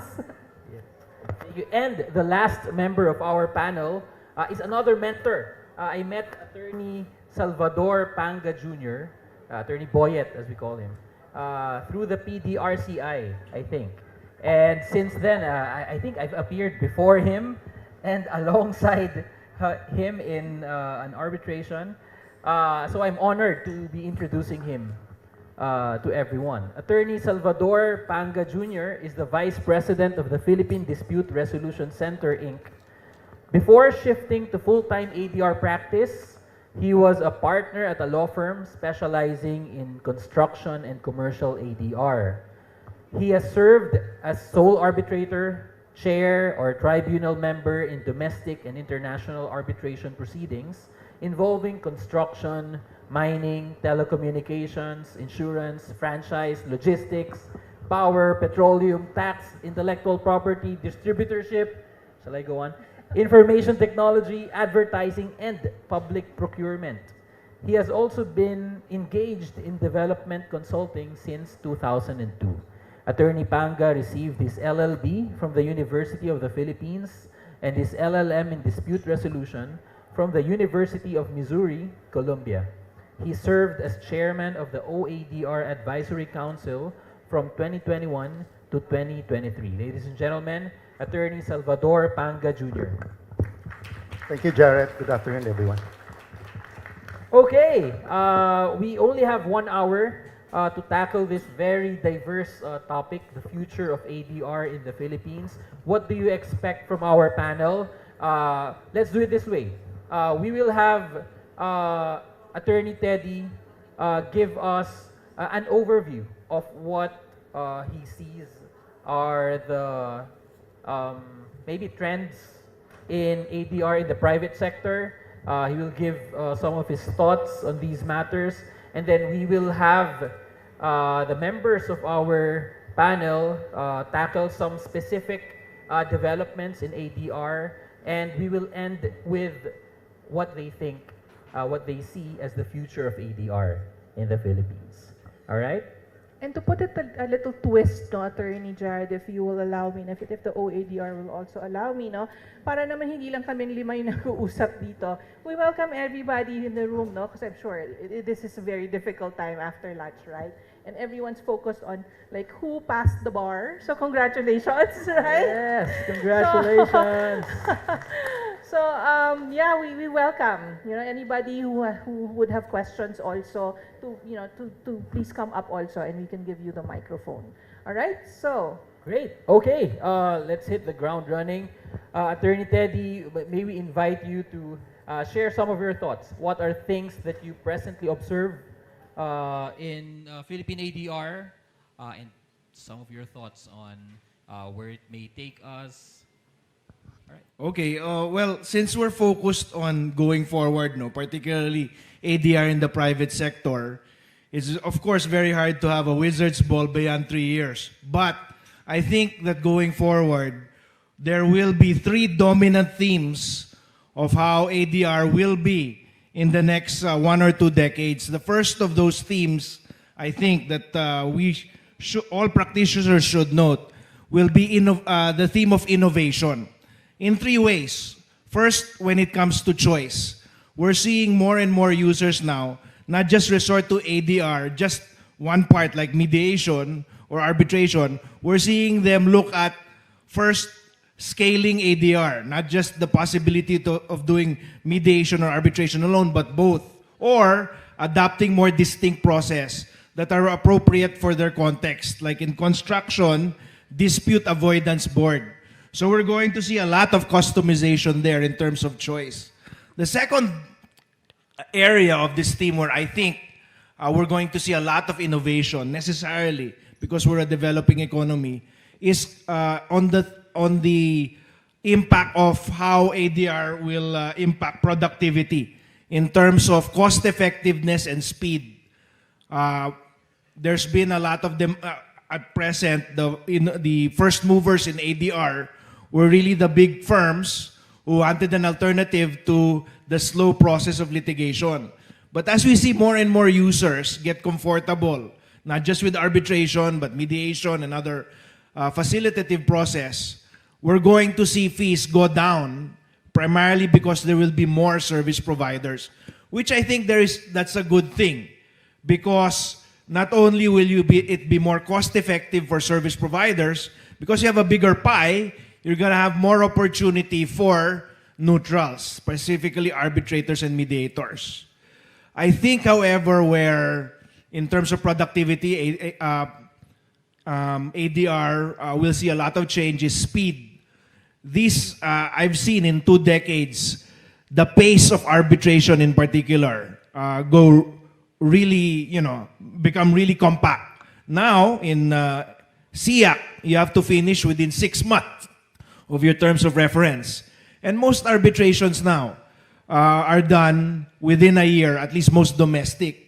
So that's driven by the fact that users don't like that the average case time in the regular system, the judicial system, is still 7 years, down from 13 with reforms. That's not acceptable for businessmen. I notice Mr. Donald Lim here of MAP and ICD. That's not acceptable for us if you have conflict resolution that long. That leads me, I think, to the third area where innovation will impact ADR. And that area, I think, is sustainability. We like to think of sustainability in terms of being green, using less paper, going on Zoom. But I don't think that's where ADR will impact sustainability. I think using arbitration and mediation better will enhance the predictability of doing business going forward here in the Philippines. If you make business more predictable, you have a better environment to do business, and that impacts a lot of the SDGs of the United Nations Social Development Goals.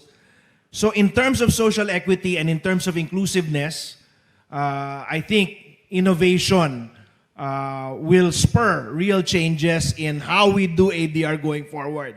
That's just my first theme of innovation. I think also the bigger theme that we should be looking at, not just in changing our process, but also the fact that it's what I call mainstreaming and consolidation. We like to view our discipline as alternative dispute resolution. Yet, Chief Justice Hesmundo has highlighted that going forward in the near future, as soon as the new rules are out next year, in the cases of civil litigation, they will be requiring resort to at least 3 ADR processes before you go into litigation. That highlights to me a consolidation of both systems. And if you have to resort to ADR before you go into litigation, which I think is beneficial because you'll take out a lot of cases that can be resolved quickly, ADR should not be seen as alternative anymore. I look forward to the day, 2 decades from now, when we call ADR not as alternative dispute resolution, but appropriate dispute resolution, where, users are comfortable with it. We have neutrals who are capable and seen as trustworthy, and we have a judiciary that is more than at ease, but also comfortable in integrating ADR with the regular litigation process. I highlighted with regards to neutral, trustworthy. That is the biggest theme. Wow, somebody got we have to congratulate. Congratulations. You have one more. Dalawa na pumasa. Okay. So going to my last theme, which I think is the biggest, and here I'm most cautious. That theme is the concept of trust. And I highlight that because we don't talk about trust often, or not often enough. What do we mean by trust? First of all, we should have trust in the providers.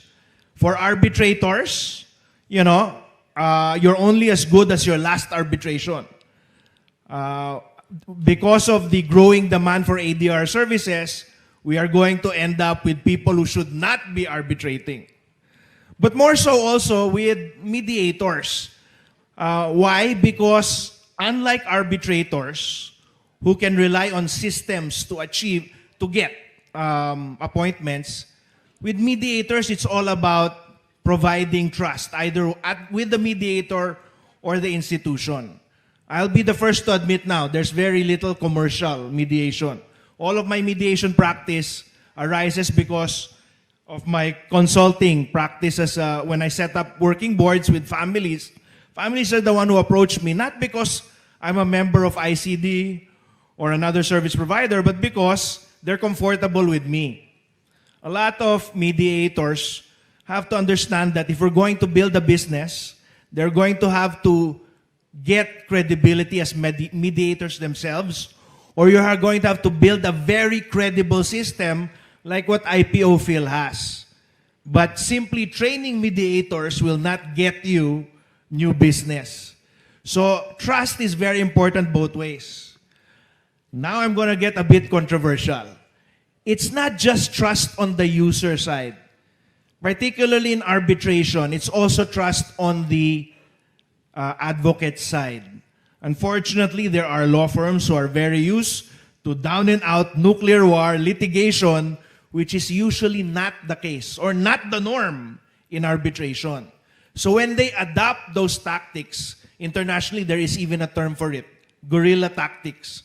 When they adapt those tactics to arbitration, arbitral panels who are not competent or who are not familiar with these tactics can get, hassled, right? But I see that I've seen it already happen twice, okay?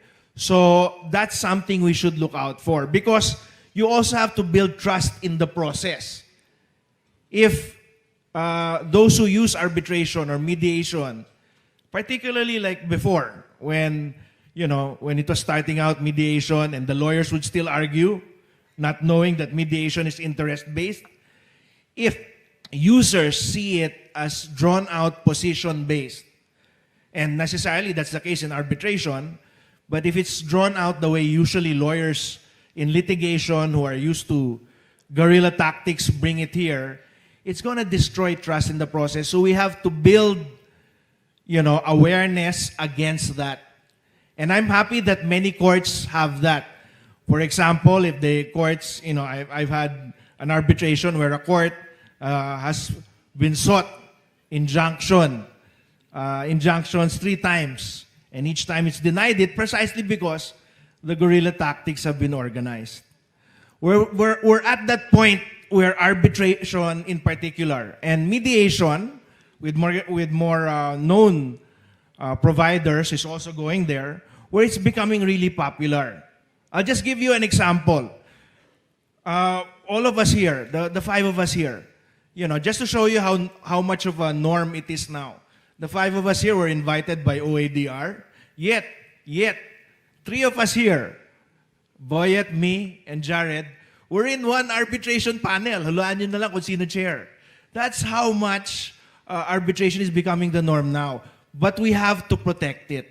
We have to make sure, because of innovation, it's getting to be more popular, because it's becoming more mainstream, my main concern is that we have to make sure that we continue to build trust, not just in the providers, not just in the advocates, but also in the process. Thank you very much. What are the drivers really that would make it happen? Okay. I'm not so sure if they are drivers or if they are the reasons why those themes aren't pushed to their fullest potential. Okay, no offense lalo na dun sa mga bagong pasa pa lamang bilang abogado. When we talk about disputes, sino ang unang nilalapitan ng tao kapag meron silang dispute? Abogado. We are called the primary gatekeepers of conflict. So people's decisions on their disputes are heavily influenced by the opinion of lawyers. No offense to the lawyers, that's including myself. But when a lawyer weighs in already, then the dispute starts to be defined in a very binary way, which automatically now gives the traditional arena as the first priority of dispute resolution. That in itself becomes problematic. Binanggit ni Attorney Calo kanina, you know what, we should not look at disputes as something that is positional. Their interests. Pero kung yung una mong nilalapitan ay positional ang mindset, then automatically nananarrow ang conflict resolution choices ng mga taong involved. So I would say that lawyers may hinder, but lawyers can be primary drivers for ADR, preferably appropriate DR to thrive. But I want to push it beyond that because it's a worry for me that ADR also can eventually evolve into a monopoly of lawyers, which should not be the case. It is meant to be seen as a multi-sectoral initiative. So sinabi po kanina, dispute avoidance na banggit ni Attorney Calao. I'd like to look at, and since my practice is mediation, that's where I can only speak more deeply about, we can look at this practice as dispute avoidance. Ang problema kasi natin, kapag may nag-aaway, we tend to define a dispute based on kung ano yung sinasabi ng batas na tama or mali. But there are so many disputes na malaki na ang kwento bago mo pa siya ma-define as a legal issue. Kaya nga, if I were to say, driver din sana yung abogado, sila rin ang makakapagsabi, alam mo, marami pang pamamaraan para ma-handle ang dispute ninyo at hindi lang ito. And if I may push it further, para baka hindi na ako maka-eksena masyado mamaya, no? If I may push it further, since we're talking about trends, I've been looking around and what are the trends na saan pwedeng maging significant ang mediation? We know currently we have court mediation. I'm not gonna talk about that. I'm gonna just give examples where there is a big space for us to do dispute avoidance, even if the dispute is not defined in legal language. Example, I've been looking around and nakikita ko sa ibang bansa, lalo na doon sa their elderly population is growing. So nagiging buzzword ulit sa maraming bayan yung konsepto ng elder mediation or elderly care mediation. What do they decide on? So kapag mga transitional phases sa family, wala kang legal dispute. And yet, maraming dapat mapag-usapan. Halimbawa, the caring of the elder, decisions on medical needs, financial and legal decisions of the elderly, responsibilities of the members of the family. Those are potent areas of dispute, but those are disputes that you cannot define pag pinasok mo sa court. Ano, hihintayin natin na magkaroon ng legal dispute? No. You already provide them a venue at the earlier stages so that you avoid the dispute. So I can see that elderly mediation, I don't know if it will thrive, but the concept is there. You deal with a dispute even if there is no legal dispute. And related siguro doon, I think, doon sa mga nag-aabang, I think this is the first time na medyo malaki ang progreso ng divorce bill sa Pilipinas. Sa Senado, nakapasa na siya sa committee level, and historically sa House, pumapasa siya. So if divorce is gonna happen, finally, in the Philippines, this is not a trend in other countries, but this will be another window of opportunity, especially for mediation practitioners, divorce mediation.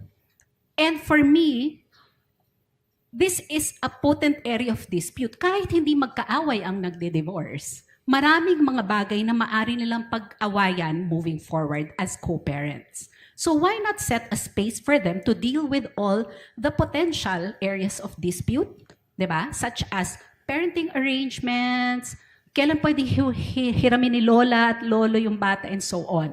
Again, that's an area that does not have to go to lawyers, but lawyers will be very valuable. Pero providing them a space kahit hindi pa hinog ang legal dispute na magkaroon ng way to avoid. And just to add, no, para makatatlo ko, the third one is the arena of school mediation.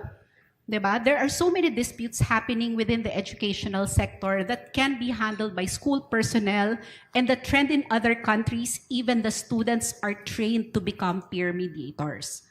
Teaching the people at the bottom level to handle disputes, and wag nang hintayin na mahinog pa siya at maging bullying issue siya, or Anti-Safe Spaces Act issue siya, or harassment issue. Because you're already equipping the people at the bottom, meaning the people in schools, to also do their own to exercise their mediative skills. So there are many opportunities, especially in the field of mediation, for dispute avoidance, and to relate it to the Chief Justice's comment earlier, no, access. For me, access is really that, making it available to them even if wala pa talagang legal issue. Okay, tapos na po. Thank you. Wow. Very rich, no?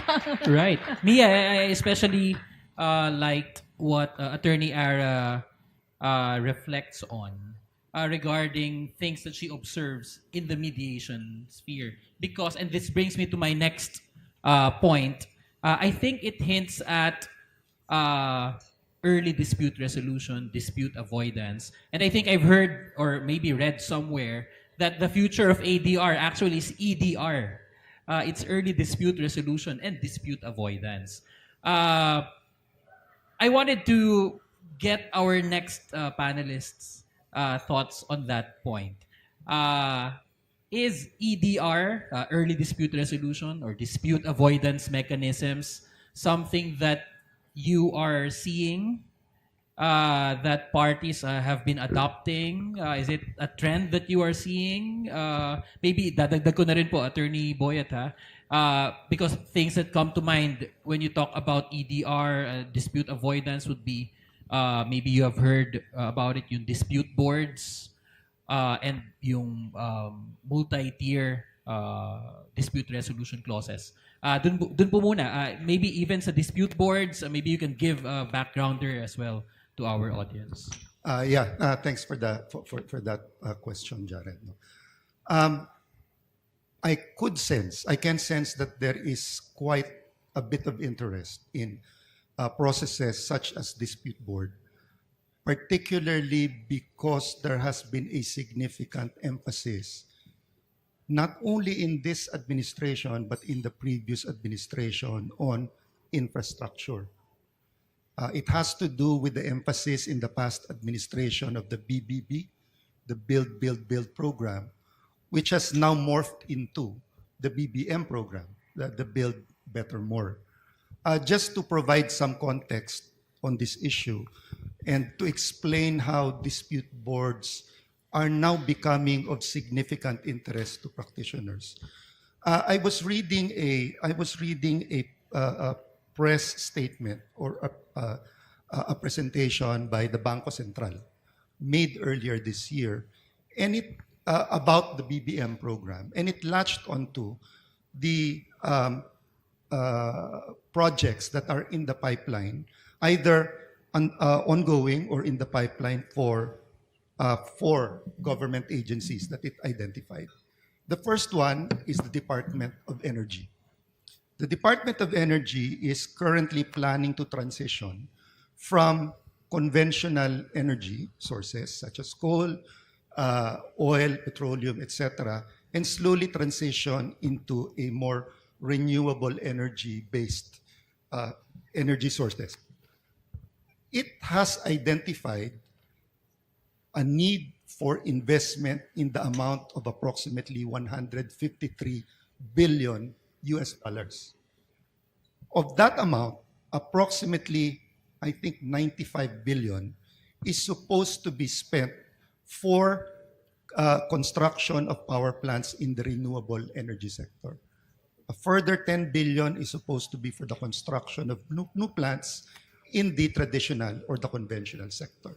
So that's just for the Department of Energy. For the DPWH, which as we know is, of course, taking the lead in the construction of roads and bridges, the DPWH has identified a range of projects which is approximately valued at roughly 500 billion pesos. It plans to create approximately 11 bridges, major bridges, in the Metro Manila area, and also another series of 11 bridges that is intended to link various islands, like for example, Samal and Davao, Cebu and Mactan, and several other provinces and areas. Now, apart from the DPWH, the Bangko Sentral has also identified the DOTR. The DOTR is, of course, engaged in transportation and railway and subway projects. The leading project right now is the Metro Manila Subway Project, which is ongoing. But there are also a range of projects, such as, for example, the railway which connects Clark to Tuban Station and other railway projects.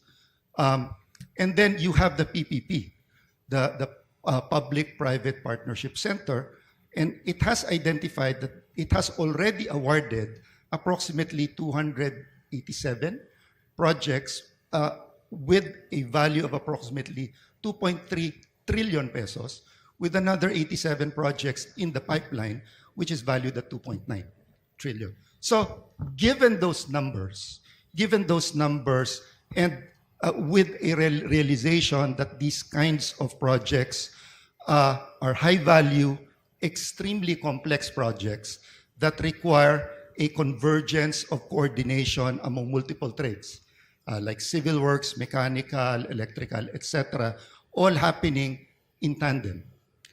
The potential for these types of projects to have disputes is tremendous, is very, very significant.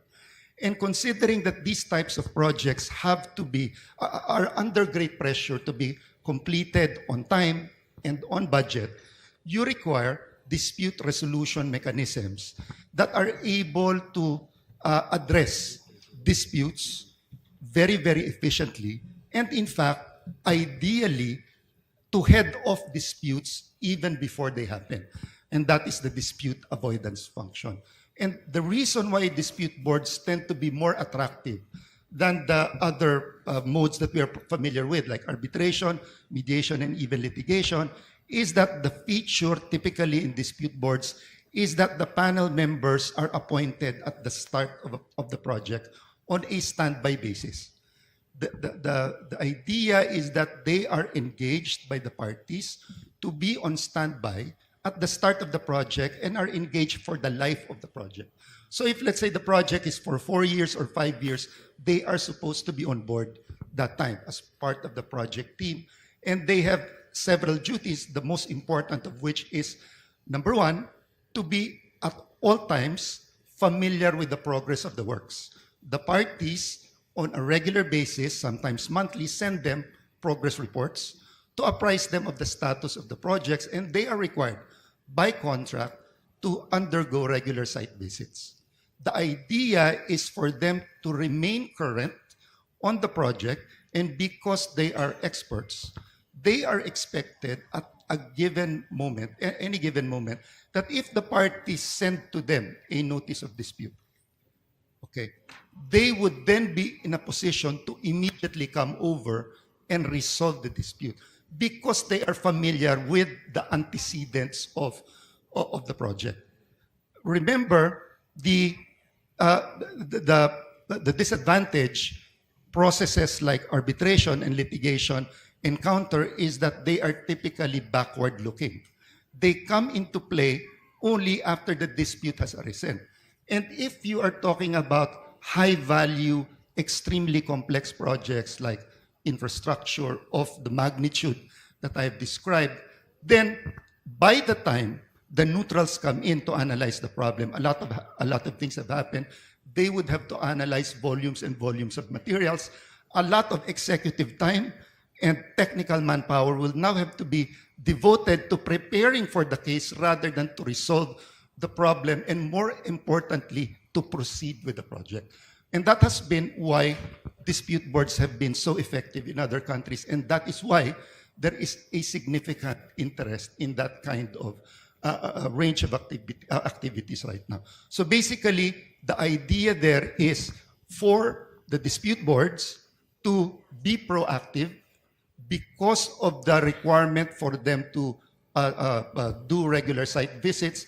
They are alerted if problems are looming on the horizon. They have an opportunity to address that problem while it is still looming. But if the parties are unable to resolve them at that stage, they have the mandate to come up with either, depending on the agreement of the parties, with either a non-binding recommendation or an interim binding decision, which has to be complied with, but at the same time, the parties are still required to continue with the project. So that's the basic idea why these types of dispute processes are attractive right now, because of the tremendous need to ensure that projects are finished on time and on budget. Do you think that it's something that will gain traction and eventually stay in the Philippine ADR scene? I think so, because a lot of these projects are actually foreign funded. No? And the contracts that are used for these types of projects are usually template contracts that are actually crafted from the FIDIC contracts or the International Federation of Consulting Engineers. These types of contracts, whether it's the red book, the pink book, or the yellow book, typically have some form of DB or dispute board mechanism, whether ad hoc or standby. I think under the current version of the FIDIC contracts 2017 onwards, the requirement is to have a standby DB. So if these types of projects have these kinds of contracts which are templated, and if these are foreign funded, the foreign funders, whether it's official development assistance or the World Bank or ADB, would typically insist that these are the contracts to be used.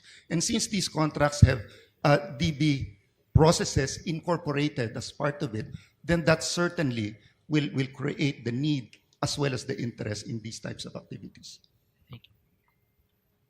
Great. But then my question would be, these types of projects, no, these are also like big multinational projects with contracts. So there are legal documents, that would kind of encourage them, not force them. I don't want to say force, but encourage them to get into ADR. And then in terms of like the government agencies here, there's a policy that would also again encourage them to get into ADR. But we're talking about private sector in this forum, no? So, and there's none, right? So what would propel or encourage also private sector to really go into ADR? Can I take a first crack?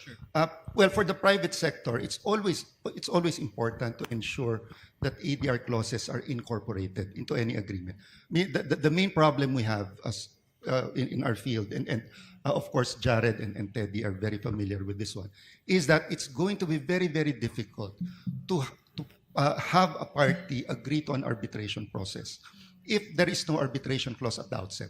Because once a dispute arises and one party sees that it can dribble the case by going to court, and as pointed out by Teddy earlier, the usual time it spends in court is approximately 7 years. Then it is to the interest of the party who wants to dribble the case to ensure that it goes to court rather than to arbitration or to mediation or any other ADR process that will speed up the case.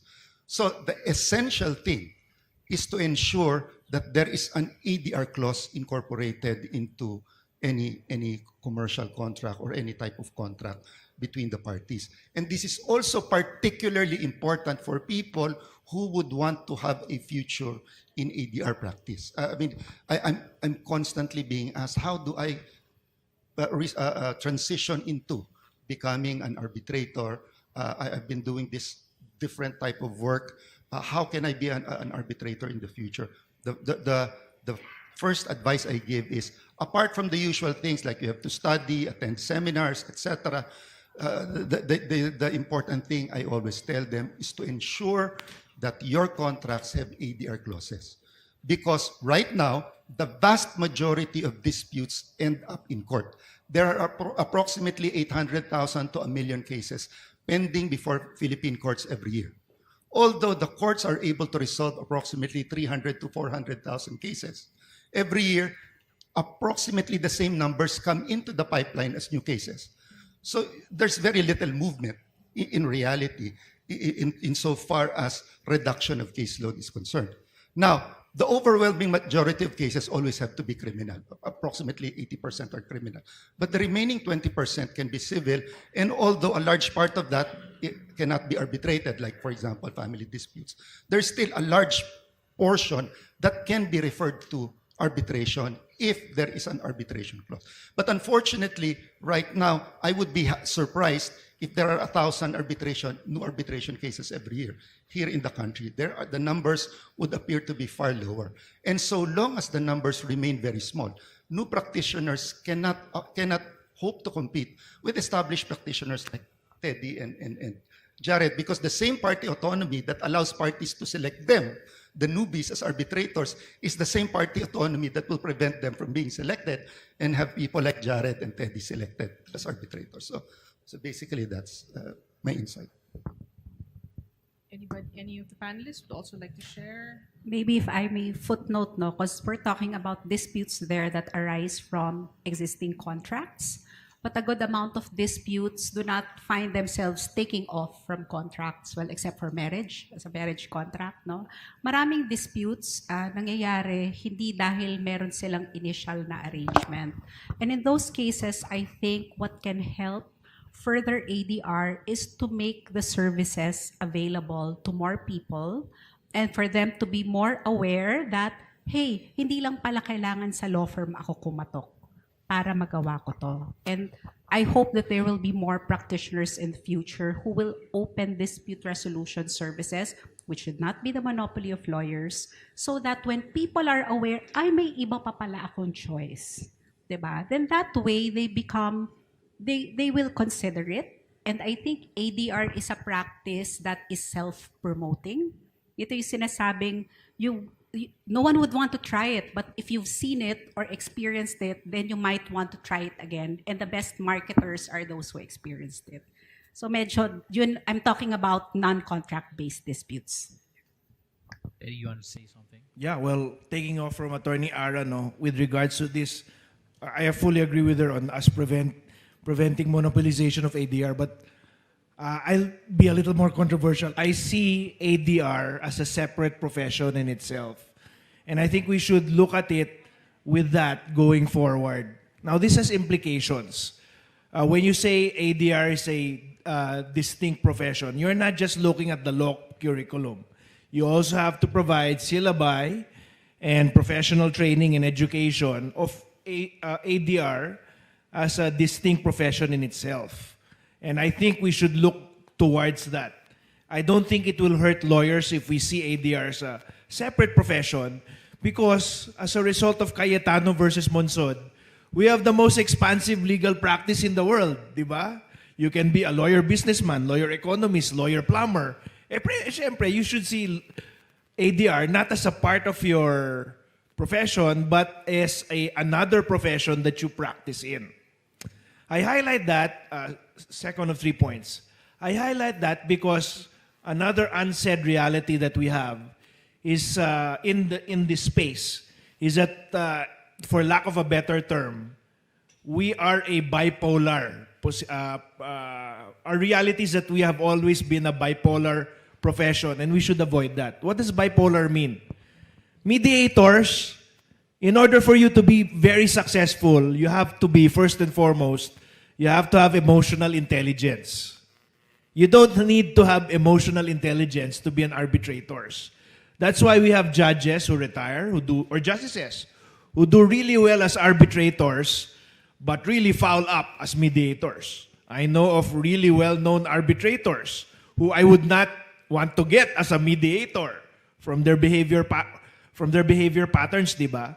It's because different skill sets. But if you see it as a profession now and with the capstone of conflict resolution as a unifying factor between these different perspectives, one facilitative, one evaluative, you will end up having two things. One, more capable professionals because they can see things now from what were different perspectives. And second, you will have more innovation. Like for example, MedArb. That is a distinct, recognized by law, distinct process, recognized by law. You even get accreditation for it. But many practitioners see MedArb linearly. Magmi-mediation ka before arbitration. We know in arbitration, you can't do both at the same time kung ganun. Kasi you cannot mediate and then be an arbitrator because then you would know some things that you should not know when you arbitrate. I'm highlighting that if you really understand MedArb, it doesn't have to be that linear. It can be ARB plus Med. An arbitral tribunal who is also, they're all trained mediators, they finish the arbitration, and then on the day they have the award, nandun na, nasa desk. That day, they get the parties together and they mediate to see if the parties can resolve it without them opening the award. I highlight that because that almost happened, well, that actually happened in a case I had with SIAC. Okay? 11 figures, billions ang awards. Okay? So, 3 days, we were going to issue 3 days before the deadline when we were going to issue the award, yung parties sa takot, nagsettle na lang. Because they did not want to see that billion peso go either way.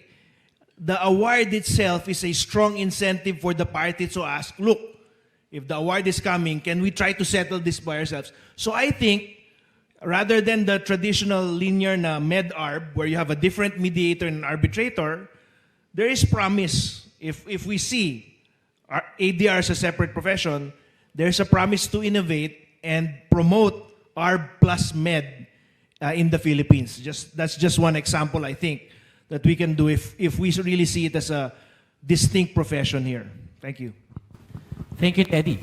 I'm mindful of the time. I think we can have one last question for our panelists. And this question comes after all of them have given their thoughts, their perspectives on what they see right now in their respective practices. We have seen a lot of, I think, awareness in the other different types of dispute resolution mechanisms other than our usual court processes, which is a good thing.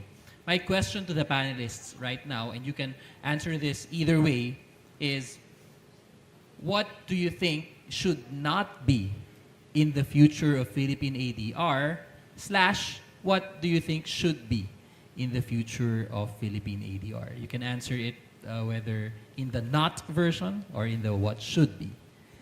Who wants to take a first stab?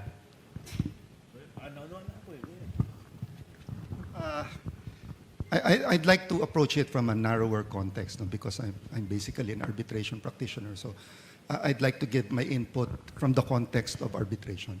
What I would like to see, well, first of all, in terms of context, I always compare a successful arbitration program with a three-legged stool. In order for the arbitration program to be able to perform its designated purpose, in order for it to be stable and subsisting, all legs of the stool need to be strong and stable. Now, one leg constitutes the arbitration practitioners. And the private sector has done a lot of work in order to try to develop that particular leg by way of trainings and capacity buildings of current and prospective arbitrators.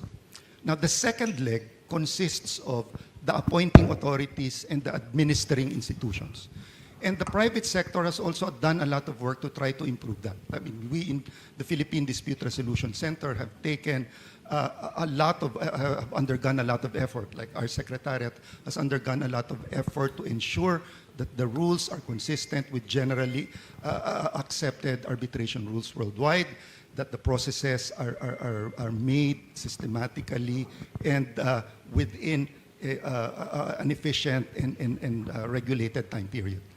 Now, the third leg, which is just as important as the two others, is unfortunately not as strong. And the third leg has to do with the judiciary. Because that third leg, the courts have a very, very important role in ensuring a stable arbitration program, because the courts are required to be the ones to enforce arbitral awards, and they are also the agencies you go to if you want to have recourse against arbitral awards.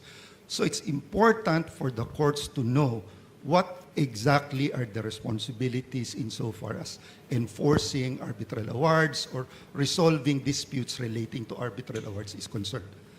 I have heard, and I have been in arbitration for some time, I've heard a lot of horror stories from my colleagues with regard to their experience, and it tells me that there is a tremendous amount of capacity building needed to go in that particular sector. Why is it important to have a strong arbitration program? Let me just put it in context. There is a 2021 study by a professor, by a Spanish professor, an economist from the University of Valencia, who made the presentation at an international arbitration conference in 2021, where he said, having a strong arbitration program is like introducing COVID vaccine to the pandemic. Why? Because he established in his study that there is a direct relationship between having a successful arbitration program in the country and the amount of foreign dollar inflows, foreign deposit inflows that go into the economy. He said that typically, if you have a strong arbitration program, then 80%, there's an 80% increase of dollar inflows. There is approximately a 30% increase in, 15% increase in GDP, because it sends out a message that your country is open for business. And to the extent that arbitration is the most widely used dispute resolution process by far for disputes of a commercial character, it tends to generate a lot of income into countries that have very strong arbitration programs. So, but in order to have something like that, all the three legs of the three-legged stool have to be strong and stable. So we need to take a look at that in terms of improvement of our arbitration program. So that is what I would like to see moving forward with regard to that very narrow area of arbitration. Thank you, Attorney Boyet. Attorney Ara, and then Attorney Okay, Del. because si Attorney Boyet is on arbit, I'll just focus on mediation. No? What I do not want to see siguro is for us to continue defining the concept of ADR as an alternative to court. What I mean is, we do not promote ADR by anchoring ourselves on the weaknesses of the court. Because ano ba selling point ng ADR? Kasi pag pumunta ka sa court, doon mabagal, mas magastos. Ganun lagi ang selling point. It's like the practice in itself does not have an identity if you do not first raise the weaknesses of the court system. So, sana in the future, we do not want to define the many other modes of dispute resolution and define them in relation to the weaknesses of a traditional system. So kung i-reverse ko yung tanong, ang gusto nating makita ay, what is the potential of the many other dispute resolution modes and what are the needs of the people that can be addressed regardless of the existence or the absence of an effective court system? Just to say, no, for example, mediation, we always see it is, wag ka na lang magdemanda, pagkasunduan nyo na lang. But then you realize in mediation, you talk about many other conflicts that can never ever be resolved in court, such as yung mga relational aspect, emotional aspect. I can go on and on about the many things that the court cannot resolve. And on top of that, can't we see mediation also as a very potent prevention tool? I point to the idea of transactional mediation, where you use a third-party facilitator to help parties negotiating when building deals. That is hindi lang avoidance, that's dispute prevention. You're trying to build a deal so that you minimize chances of future disputes and you help people put together transactions that would otherwise fall apart because there was no third party providing a safe space for the negotiation. So I can go on and on, but there are many areas where mediation presents a lot of potential regardless of the strengths and weaknesses of the courts. I hope we see the potential of that mode because of its value, not in relation to the court. Great. Third Daddy. Well, I can't help but smiling because when I agree with Attorney Ara that we should see ADR as a distinct profession, I agree with her also na, there are some disputes hindi nyo talaga mapupunta sa court. Like for example, yung Katnil na nag-break up. Di ba yung mga fans, di ba may damage sa kanila? Hindi mo mapupunta sa court yun, di ba? But if you can somehow mediate, di ba? So that the fans arrive at a nice solution for them. Yun. Conflict resolution yun. Seriously though, I'd like to take it big picture from the perspective of what was earlier asked in the future of public sector ADR earlier, I understand, where they were asked, that panel, what they would like to, how they see public ADR in 20 years.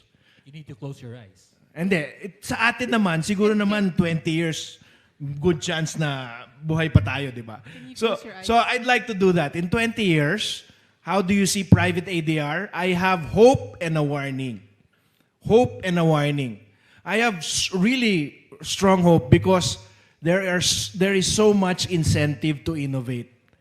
There's so much, not just from the economic, but from the social perspective when it comes to using ADR. And we're just seeing that starting. Economically, we have more ADR. Business is more predictable. You have what, Attorney Boyet was highlighting. You get more business in. Socially, we have a better understanding of how to manage conflict in all its forms. You create value in society. You contribute to the SDGs of the United Nations. So innovation-wise, I know we will, 20 years from now, have a more robust and mature space in ADR. In terms of mainstreaming it, I'm also hopeful because I can see that there are champions. Not because there are incentives, but there are leaders in all levels, and not just in the public sector, but private sector, who are pushing so that the courts, we will eventually get courts who are capable, where the rules of ADR and litigation are merged. In law firms, we cannot avoid it because most of us here are lawyers. We will have law firms who will not call their litigation departments anymore. Dispute resolution na. Diba? Parang yung 2023 Law Firm of the Year, ganun eh. But anyway, yun, so mga ganun, diba? So we will have a change in perspective driven by champions at the top, showing us the way. I'm very hopeful about that. Where I am most fearful, where I want to warn us, is that we can blow this all away. You know what? We can be an economic power now. In the 1960s, we were. We were looked up in the region. Why? Because of governance issues. We have a good thing already developing ADR today. We have a good thing. But if you destroy trust in the process because you end up with users with purely mercenary intentions, or because they abuse it, they don't have the right framework, they don't have the right perspective. If you end up being exclusive, you try to, like the old days where tayo-tayo lang, you exclude those who can contribute to the process. If you end up, doing ADR with, by destroying trust, particularly with regards to those, which go against mediation and arbitration values, or the concept of private autonomy and integrity of users. People are not going to trust the system that we're building, and it'll be just seen like litigation. That's where I think I cannot warn us enough. We already have a good thing. Let's not blow it. Because if we do it right, this will greatly contribute to a more socially equitable society. Thank you. What's the future for lawyers Future for lawyers. in ADR? Malaki ang pass the bar. Okay. Okay. So no there question. being no further questions, I think we can wrap up our panel. All right. I think it was a very fruitful discussion. I think Philippine ADR has come a long way since 92-85 and even prior to that. And maybe even after the OADR has really stepped up its efforts. But I think what we saw, what we heard from our panelists right now is that there are a few things that we can look out for. The three themes that Attorney Teddy has discussed. You see more choices in ADR mechanisms that are gaining traction. You see developments in even the mediation sphere, even outside of the transactional field, transactional scheme of things, that I think all paint a rosy picture for Philippine ADR. And as Attorney Teddy mentioned, let's just not blow it up. Let's all exert efforts to further ADR as ultimately an appropriate dispute resolution mechanism, and hopefully through more discussions like these, we can all contribute towards that goal. Again, thank you everyone for listening. Thank you to our panel for sharing their thoughts. Thank you.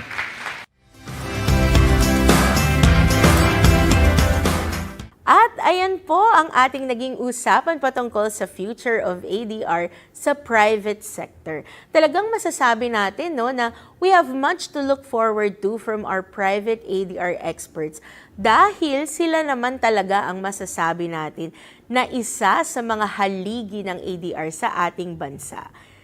Tayo po muna ay magkakaroon ng short break at sa ating pagbabalik ay pag-uusapan naman natin ang ADR at mga makabagong teknolohiya. Diyan lamang po kayo, manatili po kayong sumabaybay dito sa Usapang ADR.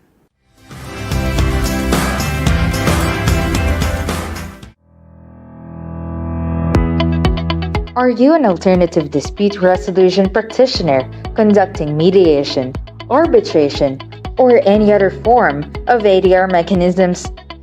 Do you plan to offer ADR services to government agencies? If your answer is yes, then be accredited by the OADR now and gain benefits that could help in your ADR career. Before we delve into the accreditation requirements, here are some things that you should know first. The OADR confers accreditation to private ADR provider organizations, individual ADR practitioners, and public ADR programs that have successfully complied with the requirements under OADR Memorandum Circular Number 2023-02. OADR accreditation is mandatory for domestic and foreign ADR providers offering ADR services to government agencies. Accreditation permits organizations and individuals to render various ADR services to government agencies, such as, but not limited to, serving as an ADR practitioner, providing ADR training, conducting program and system design, and managing, overseeing, or administering ADR programs. The OADR Certificate of Accreditation is valid for a period of 3 years from the date of issuance or unless sooner revoked. It is renewable and shall only cover the ADR field of practice and the corresponding level of accreditation indicated therein.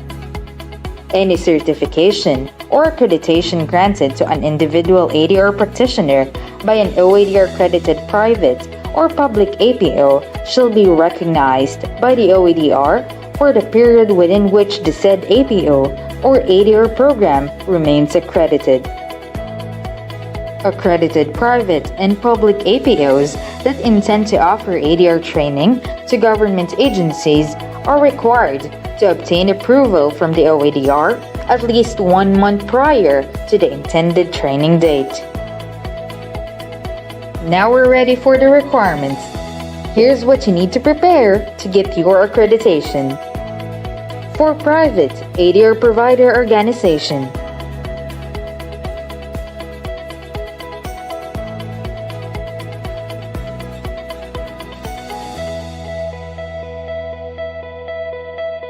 for individual ADR practitioner,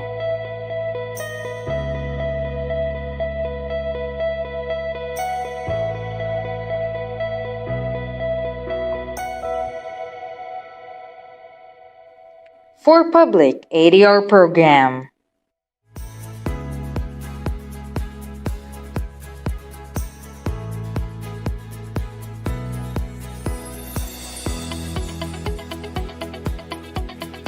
for the recognition of additional neutrals,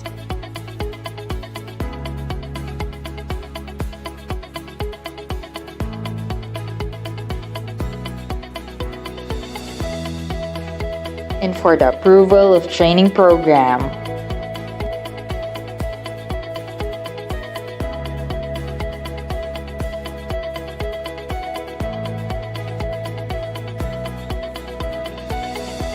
Get your OADR accreditation now and help us grow your ADR career. The updated official roster of OADR accredited ADR providers, as well as the list of requirements for accreditation, recognition of neutrals, and approval of training program are posted online via the official OADR Facebook page, website, and other online public platforms of the agency.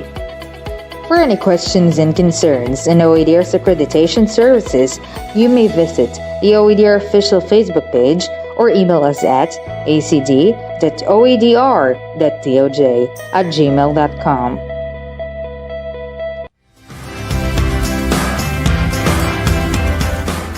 Kayo'y nakatutok pa rin dito sa Usapang ADR, kung saan ating tinatalakay ang nagdaang National ADR Convention. Tulad ng nasabi ko kanina, pag-uusapan naman natin ngayon ang ADR and technology. Makakasama natin dito si Dr. Donald Patrick Lim, Chief Operating Officer ng DITO CME, Attorney Emmanuel Puykita, Chief Executive Officer ng IBRAM International Online Dispute Resolution Center Limited, at si Attorney Jose Jesus M. Dicini, Associate Professor ng University of the Philippines College of Law. Ang session namang ito ay moderated ni Attorney Jack S. Lin, partner sa Cruz, Marcelo, and Tenefrancia. Panoorin po natin ito. Hi, good afternoon everyone. Are you still awake? This is supposed to be the exciting panel. This is ADR and technology. And I was already advised that we have a very short panel because everyone overrun their time. So I'm going to start ASAP. First, we have Dr. Donald Patrick Lim, the Chief Operating Officer of DITO CME, joining us in this panel. Dr. Lim?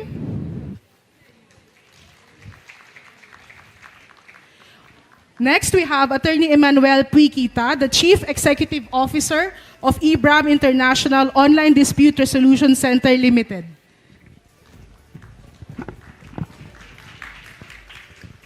Last but not the least, of course, is Professor J.J. Dicini, an Associate Professor in the College of Law of the University of the Philippines. Thank you for having me. Sabi ko what I will tackle very quickly in 10 minutes is something going to be very new to you. The same way ADR is very new to me. Before this conference, I did not know you exist. But just the same, my topic is something I'm sure many of you do not know that it exists also.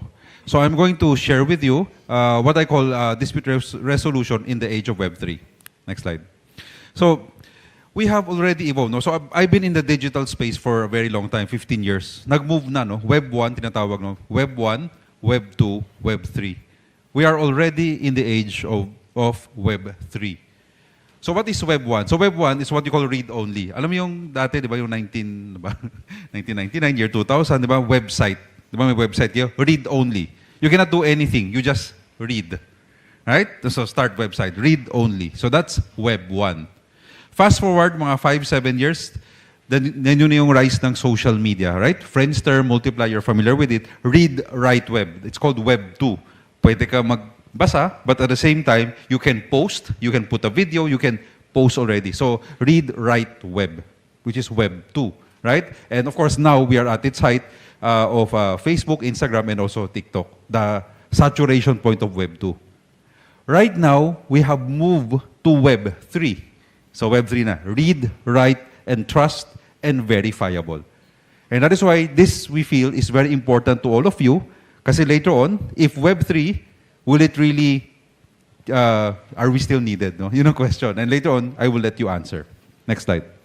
So we're now in Web 3. Now, Web 2 companies, you may be very familiar with, but I'm sure all the logos there of the Web 3 companies, you're not familiar.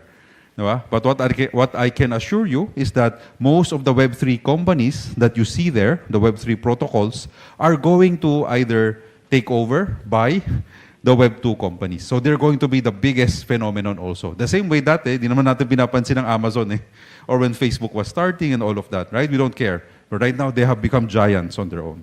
Next slide. And therefore, what is Web 3? Web 3 is anchored on a very simple principle. It's anchored on a technology called blockchain. Right? Blockchain parang complicated, no? Pero in 2 minutes, I will let you understand what blockchain is. Okay? So, kasi parang 5 years ko siya inaral, mabilis lang pala. So, parang hindi ko maintindihan talaga eh. Pero ngayon, it's going to be very simple kasi naintindihan ko na. Okay. So, blockchain is in principle, okay, a ledger. A ledger entry. If, for example, I give you 1 Bitcoin, right? Therefore, what is on the blockchain will say, Donald Lim minus 1 Bitcoin, you plus 1 Bitcoin. That's it. And it is actually save instead of a central server, like for example, a bank, nagkaroon ka ng, nag-withdraw ka, it's on the server of a bank. It is saved in all the computers in the world, theoretically. So, and that is why it yung sinasabi niya, no, it's programmable, it's secure, it's distributed, immutable, and timestamped because all the information is there. Next slide. So here, what you can see, yung like what I said earlier, a transaction happens, and pag nag-transaction, minus one Bitcoin, you plus 1 Bitcoin, it's a ledger entry, it is called a block. Right? A ledger entry here kasi is called a block. And now later on, you give a transaction to another, it becomes what is called another block. At pinatong-patong lang. Kaya it's called blockchain. So don't think, oh, bakit block? Ano ba yung block? Diba? Parang yung nung bata tayo may block, mga blocks. Hindi siya ganun. It's just called a block. So blockchain. It's technically ledger entries, one on top of the other. And what is different is that the block is sent to every node. The nodes will validate. Tama. Oh, all the nodes will see, I have only 1 Bitcoin, and I'm giving it. And therefore, you are now accepting the Bitcoin. Check. Everyone records it. Right? And then after that, the nodes will receive, okay, so the mga computers actually, they are rewarded for verifying. The block is added to the blockchain and the update is distributed across the network. So again, that is the principle of Web 3. Walang institution. Okay? Web3 is very anti-institution. That is why, for example, crypto, right? Crypto, Bitcoin, they don't go through banks. They're very anti-bank. The very reason why Bitcoin was created was during the time of the economic downfall of the US no 2007, 2008. So that's why Satoshi Nakamoto said, I am creating a protocol where peer-to-peer, right? Because we agree, right? That all of us agree, I have 1 Bitcoin.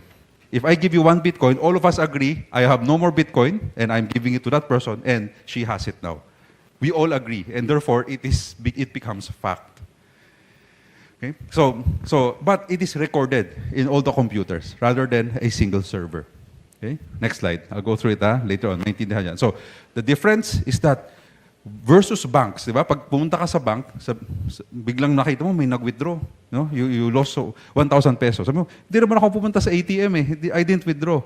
But if the bank says, ito hindi, nag-withdraw kayo, wala kang magagawa. But in the blockchain, what they're stating is that it is impossible because all the computers in the world will record it. Or all the nodes, all the registered nodes who said, I'm willing to be part of the blockchain, and the computer will be mining it. Okay, will be recording it. So decentralized siya. So before, everything is centralized. Now it's called decentralized. Okay, next slide. So in the supply chain, for example, now I'll give you an industry example. In the blockchain, right? If you look at the supply chain from, let's say, farm to our table, everything that can be recorded can be on the blockchain. So ganun lang siya kasimple. Anything that can be recorded. So every part of the process, pwede mo i-record yan at naka-upload sa lahat ng computers. Next slide. And that is why it is very interesting because it is seen by everyone. So for example, in this here, if you look at it, no. So red is the retailer. Red is the retailer, blue is the supplier, green is the bank. So for example, red places an order sa supplier. The supplier takes a loan from the bank. But there's what you call a blind party. The retailer doesn't know kung nangutang ba yung supplier o hindi. Right? Nakita nyo, there's a blind party. So now, the bank gives the money, the supplier will now ship to the retailer, and then the retailer, right, will pay for the merchandise. The supplier will then pay the bank kasi nakuha na niya bayad, right? And then the retailer may give to the supplier any returns. You will see there that in that transaction, there are certain blind parties in a three-way transaction. The bank will not know, nagbayaran na ba kayo? Hindi nga alam. Right? Same across all, no? But in a blockchain, everyone will see. It will trigger. Pag once one is paid, one is there all the way because of, later on I'll talk about the smart contract. It will just trigger all the way up to the end until the loan has been paid. Okay? So you all three gather together and you all agree. You all agree that this will happen. Okay. Next slide. And that is why if you look at what you call in the supply chain, from the supplier to the producer, to the distributor, all the way to the customer, if everything is recorded on the blockchain, then it becomes immutable. In China, for example, when you look at a piece of tomato, you can see already saan nanggaling. What farm all the way saan dumaan, where it went, all the way to the supermarket. And everything is recorded to the blockchain. Right? So that's how, and hindi mo pwedeng dayain. Right? Because every transaction, while it is recorded, is seen by everyone. By the way, it's not seen per se na nasaan, pero it's all encrypted. Okay? It's all encrypted. But you can opt to show it. Okay? Next slide. And there are many blockchain use cases. No? There are many blockchain. For example, we're working on a lot of, for example, the Department of DBM. All the documents are now being put on the blockchain rather than a central server. We're seeing, for example, like in the elections, in our upcoming national elections, we're pushing. So I'm chair of the Blockchain Council, by the way. So we're pushing that the next elections will be on the blockchain. What does it mean? Kasi right now, all the elections are determined by Smartmatic. Diba? Kung ano yung hinulog mo doon, kung ano sabihin ni Smartmatic, wala ka na magagawa. So what we're seeing is that if all the elections, pag hinulog mo doon, it is saved automatically to all the nodes.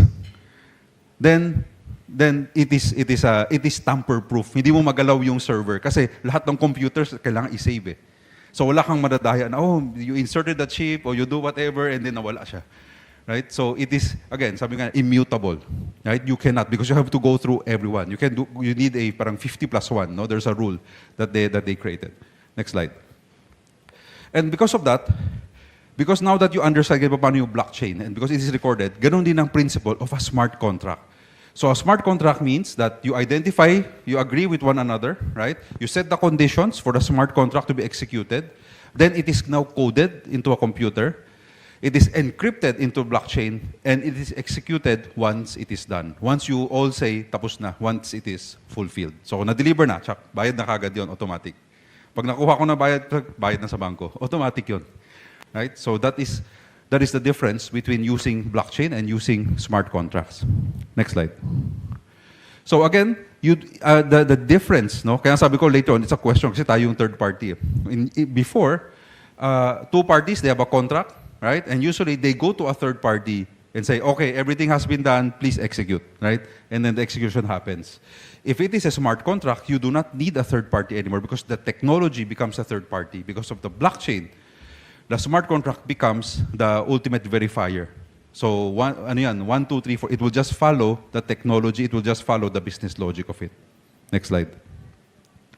So again, in the most simplistic sense, I won't go through this basic slide, but in reality, if both of you agree, you put it on a smart contract, and the technology will execute for you. So you will have lower operational and overhead costs, and at the same time, of course, it is way easier.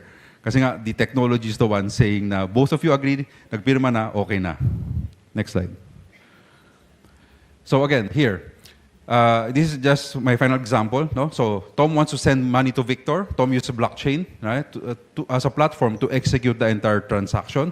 The transaction is recorded. So gusto sabi ko, I want to give you 1 Bitcoin, right? So it is recorded. Every party in the network is notified. Gusto ko siya bigyan. The transaction gets approved kasi chinek muna kung meron akong pera na yun. Once meron, it goes. The wallet is initialized. The transfer of money happens. Victor gets the money. So ganun lang kasimple. Right? So blockchain is always the principle of blockchain is it just checks na walang double entry. Hindi yung nagbigay ako sa isa at isa lang yung akin. Right? So the blockchain makes it immutable, which means pag binigay ko kasi naka-record ka sa lahat. Okay? Next slide. So having said that, no, sabi ko, na-crash course muna tayo, Web3 Blockchain 101. The question, and again, we can ask the panel, will Web3 solve all the problems in dispute resolutions or will it open up more disputes? Right? Kasi nga, the question is later on, if all of us agree on a smart contract, right, and technology is the one already deciding for us, will it mean we are not needed anymore or we are all the more needed because will we respect that technology? Okay? So, thank you. So, as explained by Donald, a smart contract executes the terms of a contract, right? So one way to understand it is, or a real-world analogy, would be a vending machine. You go to a vending machine, you put money, you make your selection, the product is delivered to you. So it's an automated way to execute a contract, to receive payment and to perform the transfer of ownership over the thing, which are the two obligations in a contract of sale. Same is true, so you don't look at the vending machine, it's not a contract, right? Because a contract is cause, object, and consent. So those are implied, right? When you put in the money, it's implied that you agreed to the terms of the way the machine works. In a smart contract, you can make a vending machine do different things. So in a smart contract, for example, it could be written by an insurance company. It says, you give me X amount of Bitcoin or Ethereum, Satoshis na lang, malaki ng Bitcoin. So, a couple of Satoshis, and if your flight arrives more than 3 hours from, or an hour later than its scheduled arrival, you will, instead of you give 2 Satoshis, you will receive 10 Satoshis. Okay? Now, where do they get that information? That information is public, right? There's a public web portal where you can get information on what time actually flights arrived anywhere in the world. So the smart contract will receive your Satoshi. Satoshi is 1/1,000,000th of a Bitcoin is a Satoshi, right? A Satoshi will receive your Satoshis. It will then watch out for the time. When did that arrive? It will query that server. When it sees that it's late, it will release to you your Satoshi. If it arrived less than 1 hour, right, then it will keep your premium. So that's an example of a smart contract. So there. So it's not a contract, but it's it's an automated way to perform a contract. Just to be, yes. And in that sense, it's a, what do we call that? What do you take it or leave it contract? It's a contract of adhesion. Yes, it's a contract of adhesion. There's another thing I just want to comment on, just from a purely legal perspective, because Donald was bringing up the word immutability. And that's true. When something is recorded on the blockchain, it cannot be changed. That's, in fact, in the warning issued by the BSP way back in 2017, maybe even before, right? The warning ng BSP, yun yung problem. You know, if you send your Bitcoin to someone, you can't get it back. And that's true. Now, I just want to, and it's common also for crypto enthusiasts to talk about the way that the system is trustless. In that sense, it's true. If I transfer and that's the beauty of the system. If I transfer my Bitcoin from me, for example, to Dr. Donald, and it's recorded in the blockchain. See, the way the blockchain works is that all of us have a copy of the blockchain. Anybody who's a miner, if you have the Bitcoin program working in your computer. In fact, if you want, you can download the blockchain if you want. I don't know how many terabytes it is right now, but if you wanted to download a copy of the blockchain, you can, and you can inspect. You can see, it's not the name, it's the Bitcoin address, but you can see the path of a Bitcoin from its birth, from the time it was originally issued, up to which Bitcoin address it is related to. So it's a perfect auditable system. And the beauty of it is that the reason why it's trustless is because all of us have a copy. And we have a program that we work among us to decide which is the most authentic copy. And because there are many of us that have a copy, it's very hard to hack. You need to control 51% or 50% plus one. You have to get consensus, and there's just so many computers. So the more distributed it is, the more secure it is. That's the way it works. Now, where did I go there? But it doesn't mean, when you say trustless, it's trustless in terms of what's recorded in the blockchain.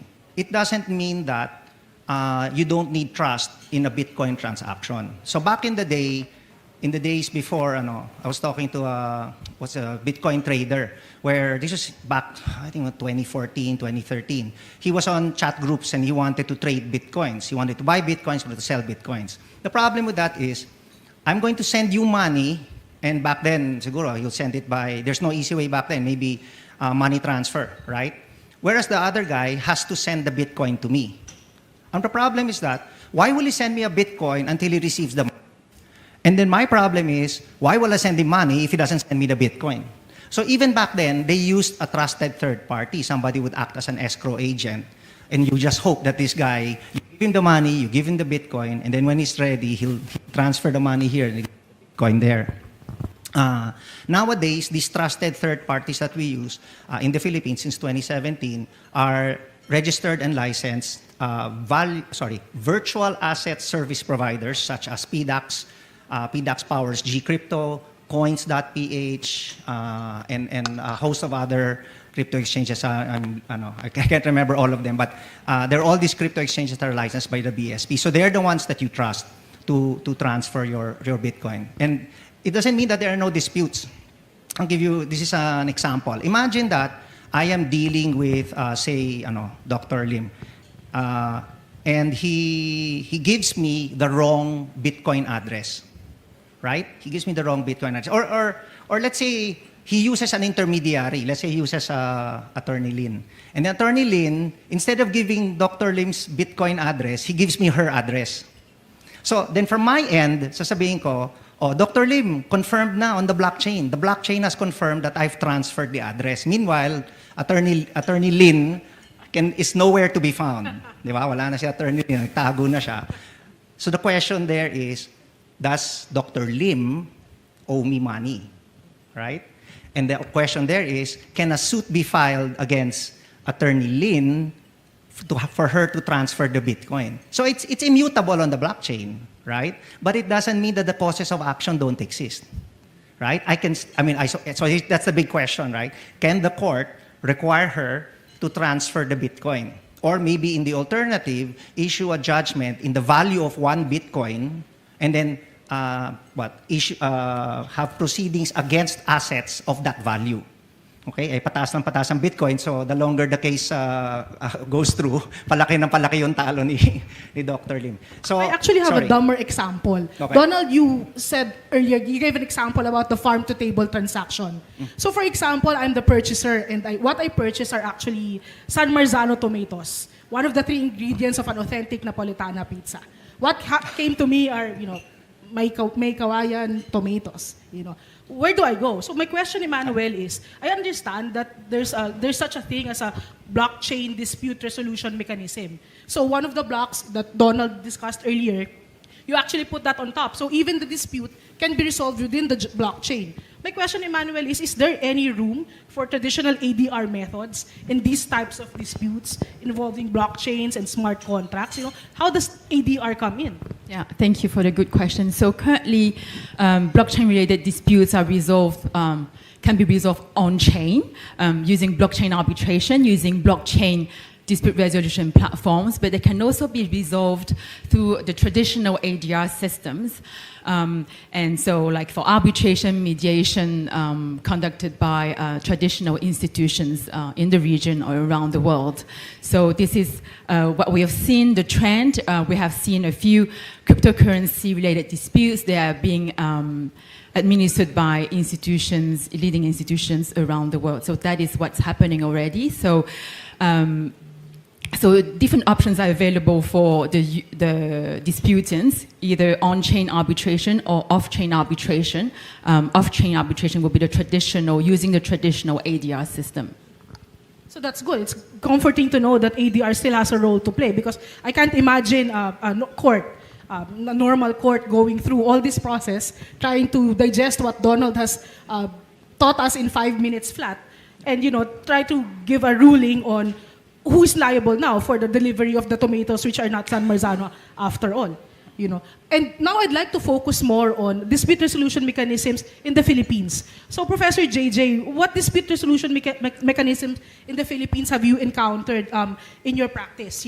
As for our audience, Professor Dicini is the director of the UP Law's Technology Law and Policy Program, and he's the chairman of the Core Technology Committee of the Philippines, of the Philippine Judicial Academy. In 2000, he founded the Dicini Buted and Dicini Law Offices, which specializes in technology law. We all know Attorney JJ to be one of the leading information and technology law experts in the Philippines, and is the founder and director of the Digital Freedom Network, an organization promoting research on technology-related policies. So what are these dispute resolution mechanisms, Professor JJ? I think the oldest one that I can think of as an ADR might be, that I can think of at least, is Philippine Clearinghouse Corporation has a dispute resolution for clearing of checks. If there's a problem, one of the subjects I teach is negotiable instruments, which is a useless subject. But among that is these rules on... which he taught me in UP Law. Which you've never used in your life. So thank you, Supreme Court, because they probably asked 2 questions in the bar on that. It's the only reason it's taught in law school. So PCHC has been around. The dispute resolution process has been around. But I guess in the realm of online dispute resolution, since I want to say 1999, the PH domain administrator, .ph, has been implementing what's known as the Uniform Dispute Resolution Policy, which is patterned very closely after the Uniform Dispute Resolution Policy adopted by ICANN. Essentially, if you have a problem with somebody cyber squatting on your PH domain, you can file a dispute with the WIPO. And there's also another dispute resolution provider. It's all online. You pay a fee, I think $1,500, and then it's usually resolved within 30 to 45 days. Locally, there's a bill that's going to be signed into law. It was supposed to be signed into law today, but the president got COVID. It's called the Internet Transactions Act, and in one of the provisions of the Internet Transactions Act, mandates the DTI to establish a platform for alternative mode of dispute resolution for online consumers, merchants, e-tailers, e-marketplaces, and other digital platforms. So the DTI will create an online dispute resolution system pursuant to this statute.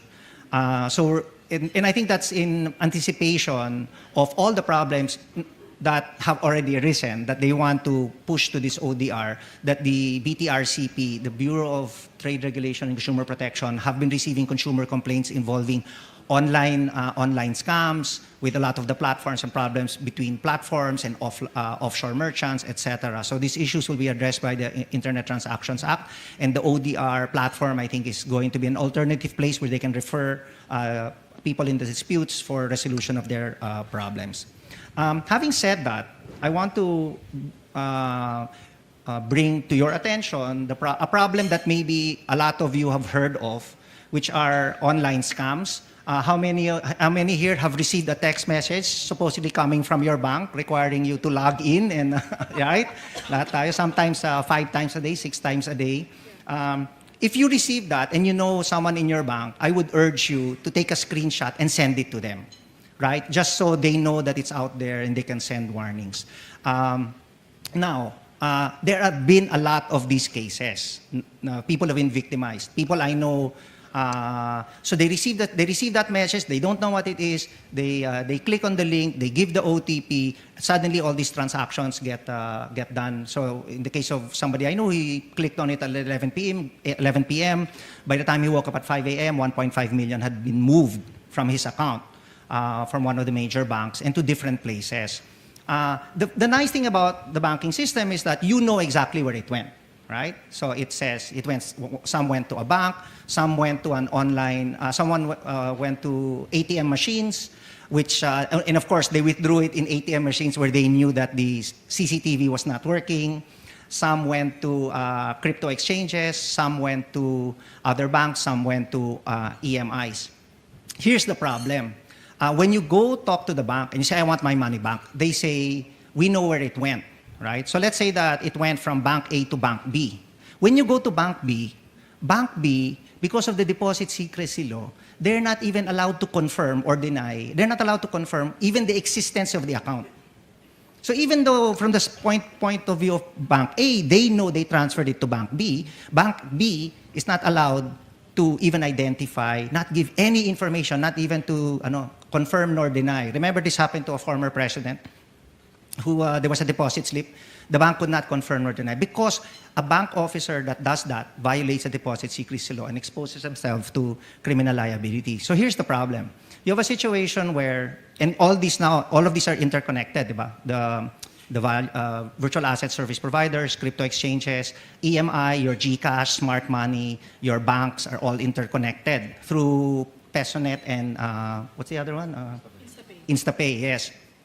How do you get your money back if the other bank won't even? So you have to bring a suit, right? Because under the deposit secrecy law, if you can only get the information, or the bank is allowed to give the information, if the deposit account is a subject matter of the suit. And in fact, there have been cases where it might be difficult for you to get that. And so here's where, so this is a real problem. People are affected. And you can argue, we can go back and forth whether Bank A should be held liable for the entire amount, because after all, the Supreme Court, in many cases, have said that banks must exercise the highest diligence in the operation of your account, right? And therefore, I mean, you can make the argument that if a bank doesn't have fraud detection, right, then that's certainly not the highest diligence. Because there have been instances where an account hasn't been moved, hasn't been touched in a matter of like 1 or 2 years. All of a sudden, there are 10 transactions. And sometimes the IP addresses don't even match. One IP address says it's Metro Manila, the next IP address 2 minutes later is Lanao. The next IP address later is Davao. None of this makes any sense. And fraud detection would have caught that. And so what happens is you have this second best situation that even I think the BSP cannot help. Because even if you go to the BSP and you say, I have this problem, the BSP can't help because the deposit secrecy law doesn't allow even the banks to come forward and come to a settlement because it implies that they are acknowledging the existence of that account, which they are not allowed to do because it's a crime. So it's and remember, if it's a foreign currency deposit account, there's no exception.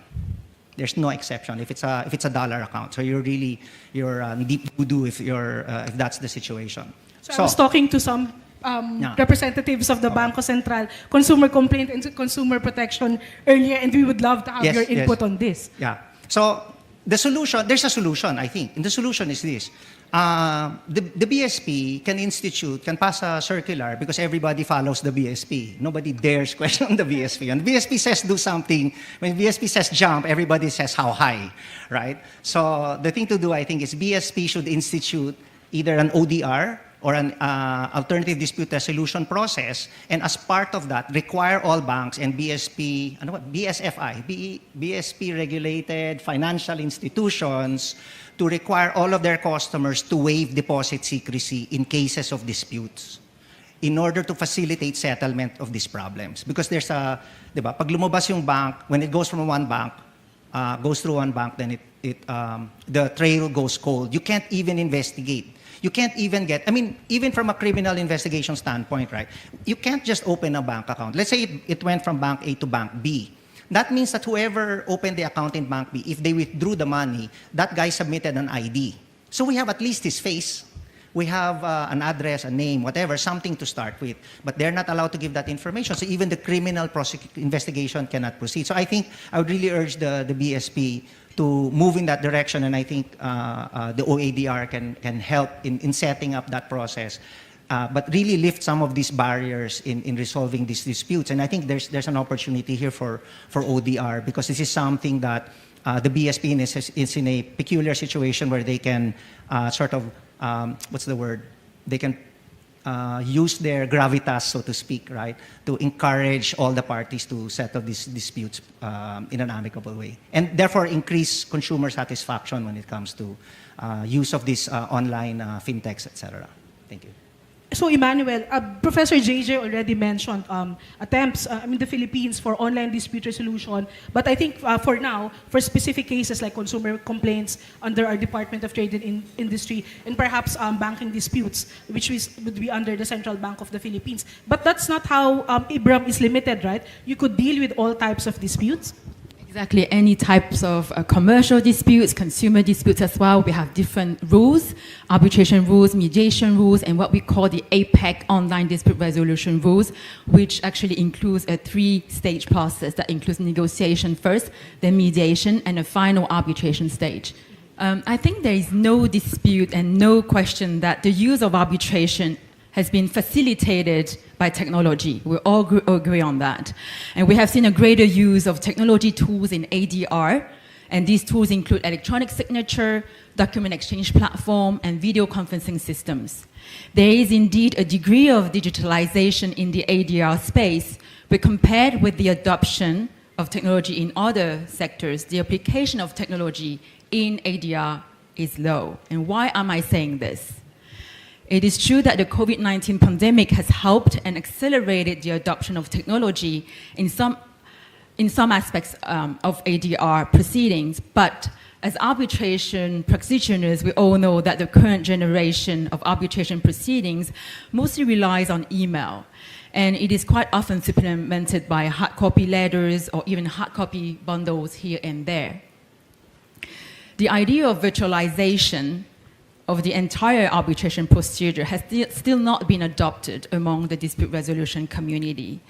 Also, I think you may be aware of that, ADR has always been said to be cheaper and faster than litigation, but in practice, the difference can be quite small.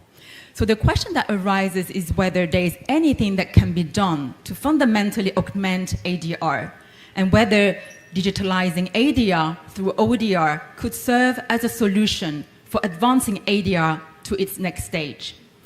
We are seeing more and more arbitral institutions offering a document management platform so that parties and arbitral tribunals could exchange documents online and keep track of the status of their cases efficiently.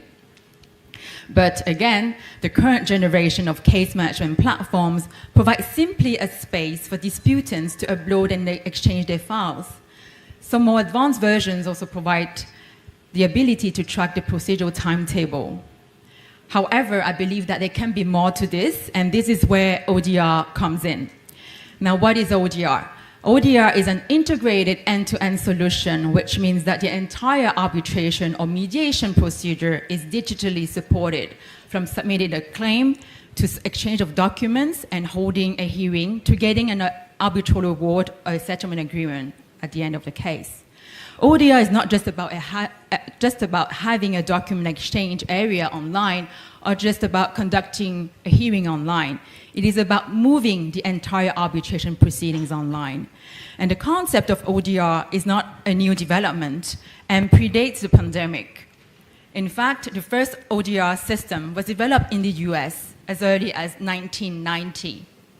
And to help you understand what ODR is, I would like to show you the features of the ODR platform developed by IBRAM International Online Dispute Resolution Center.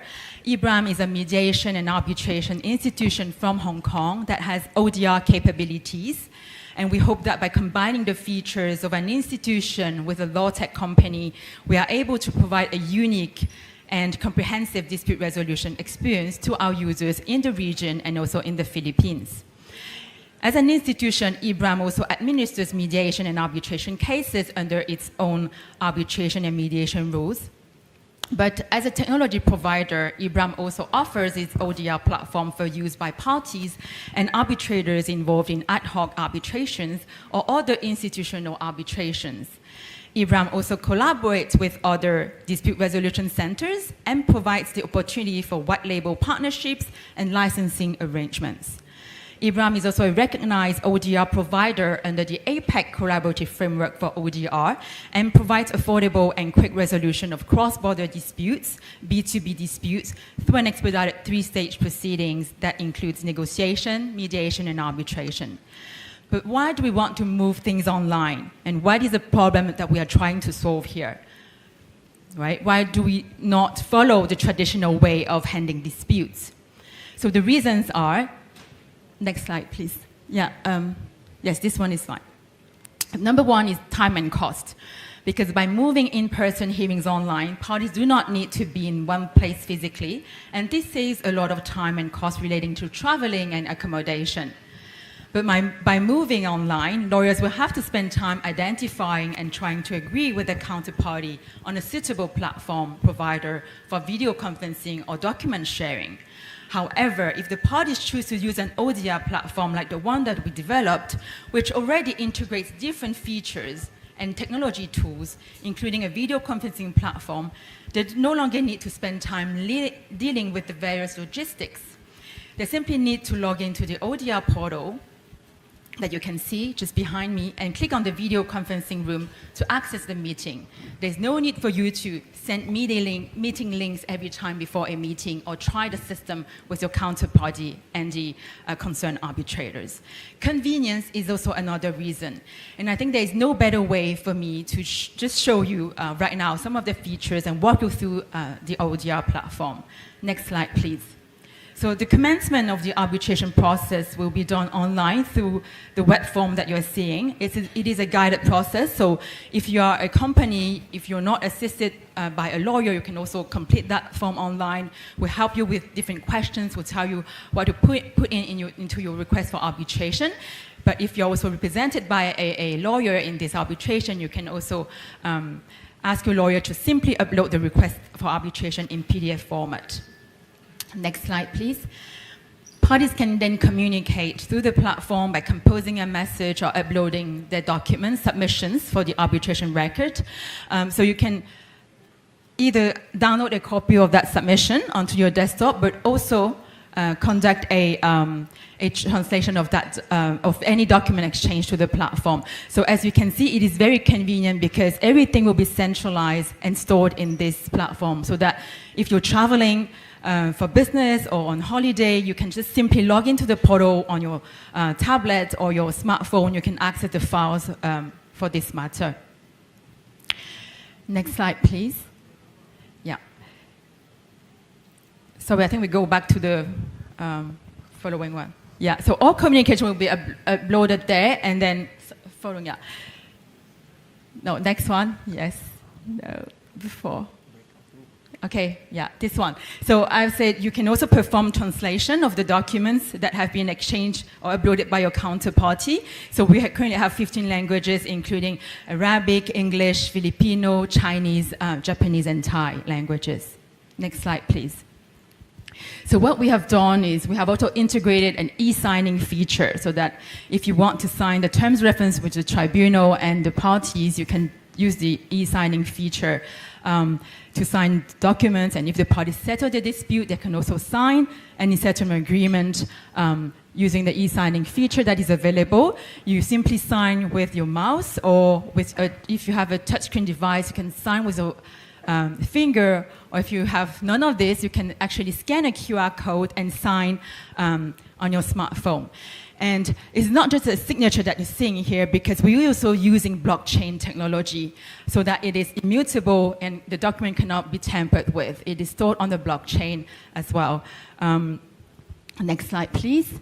Another great feature is that is the video conferencing system. It's been integrated into the OADR platform so that every time you have a meeting, procedural conference, case management conference, or hearing, you can simply log into your portal, click on the main video conferencing room, and meet with the arbitrators and the counterparty. Next slide, please. Another great feature is the machine real-time transcription. You can turn it on so that you can have your meeting recorded, and the transcription will be available immediately after the meeting. So I'd like to show you how this can be done in a real case and how it can serve you in your arbitration cases. So let's move to the next slide and watch the recording. My name is Mei Tai, and I have been appointed by EBRAM to serve as a neutral arbitrator to hear and decide this matter. I, not EBRAM, will decide the award. Could the parties or their representatives please introduce themselves? Yes, thank you. My name is Robert Roder, and I represent the claimant in these proceedings. And my name is Friven Yo, and I represent the respondent. Thank you both. We have a number of procedural issues to go through. Our main objective today is to settle the procedural timetable. I understand that there has been some contention over whether we should bifurcate the proceedings based on the two main issues in dispute. Is my understanding correct? Yes.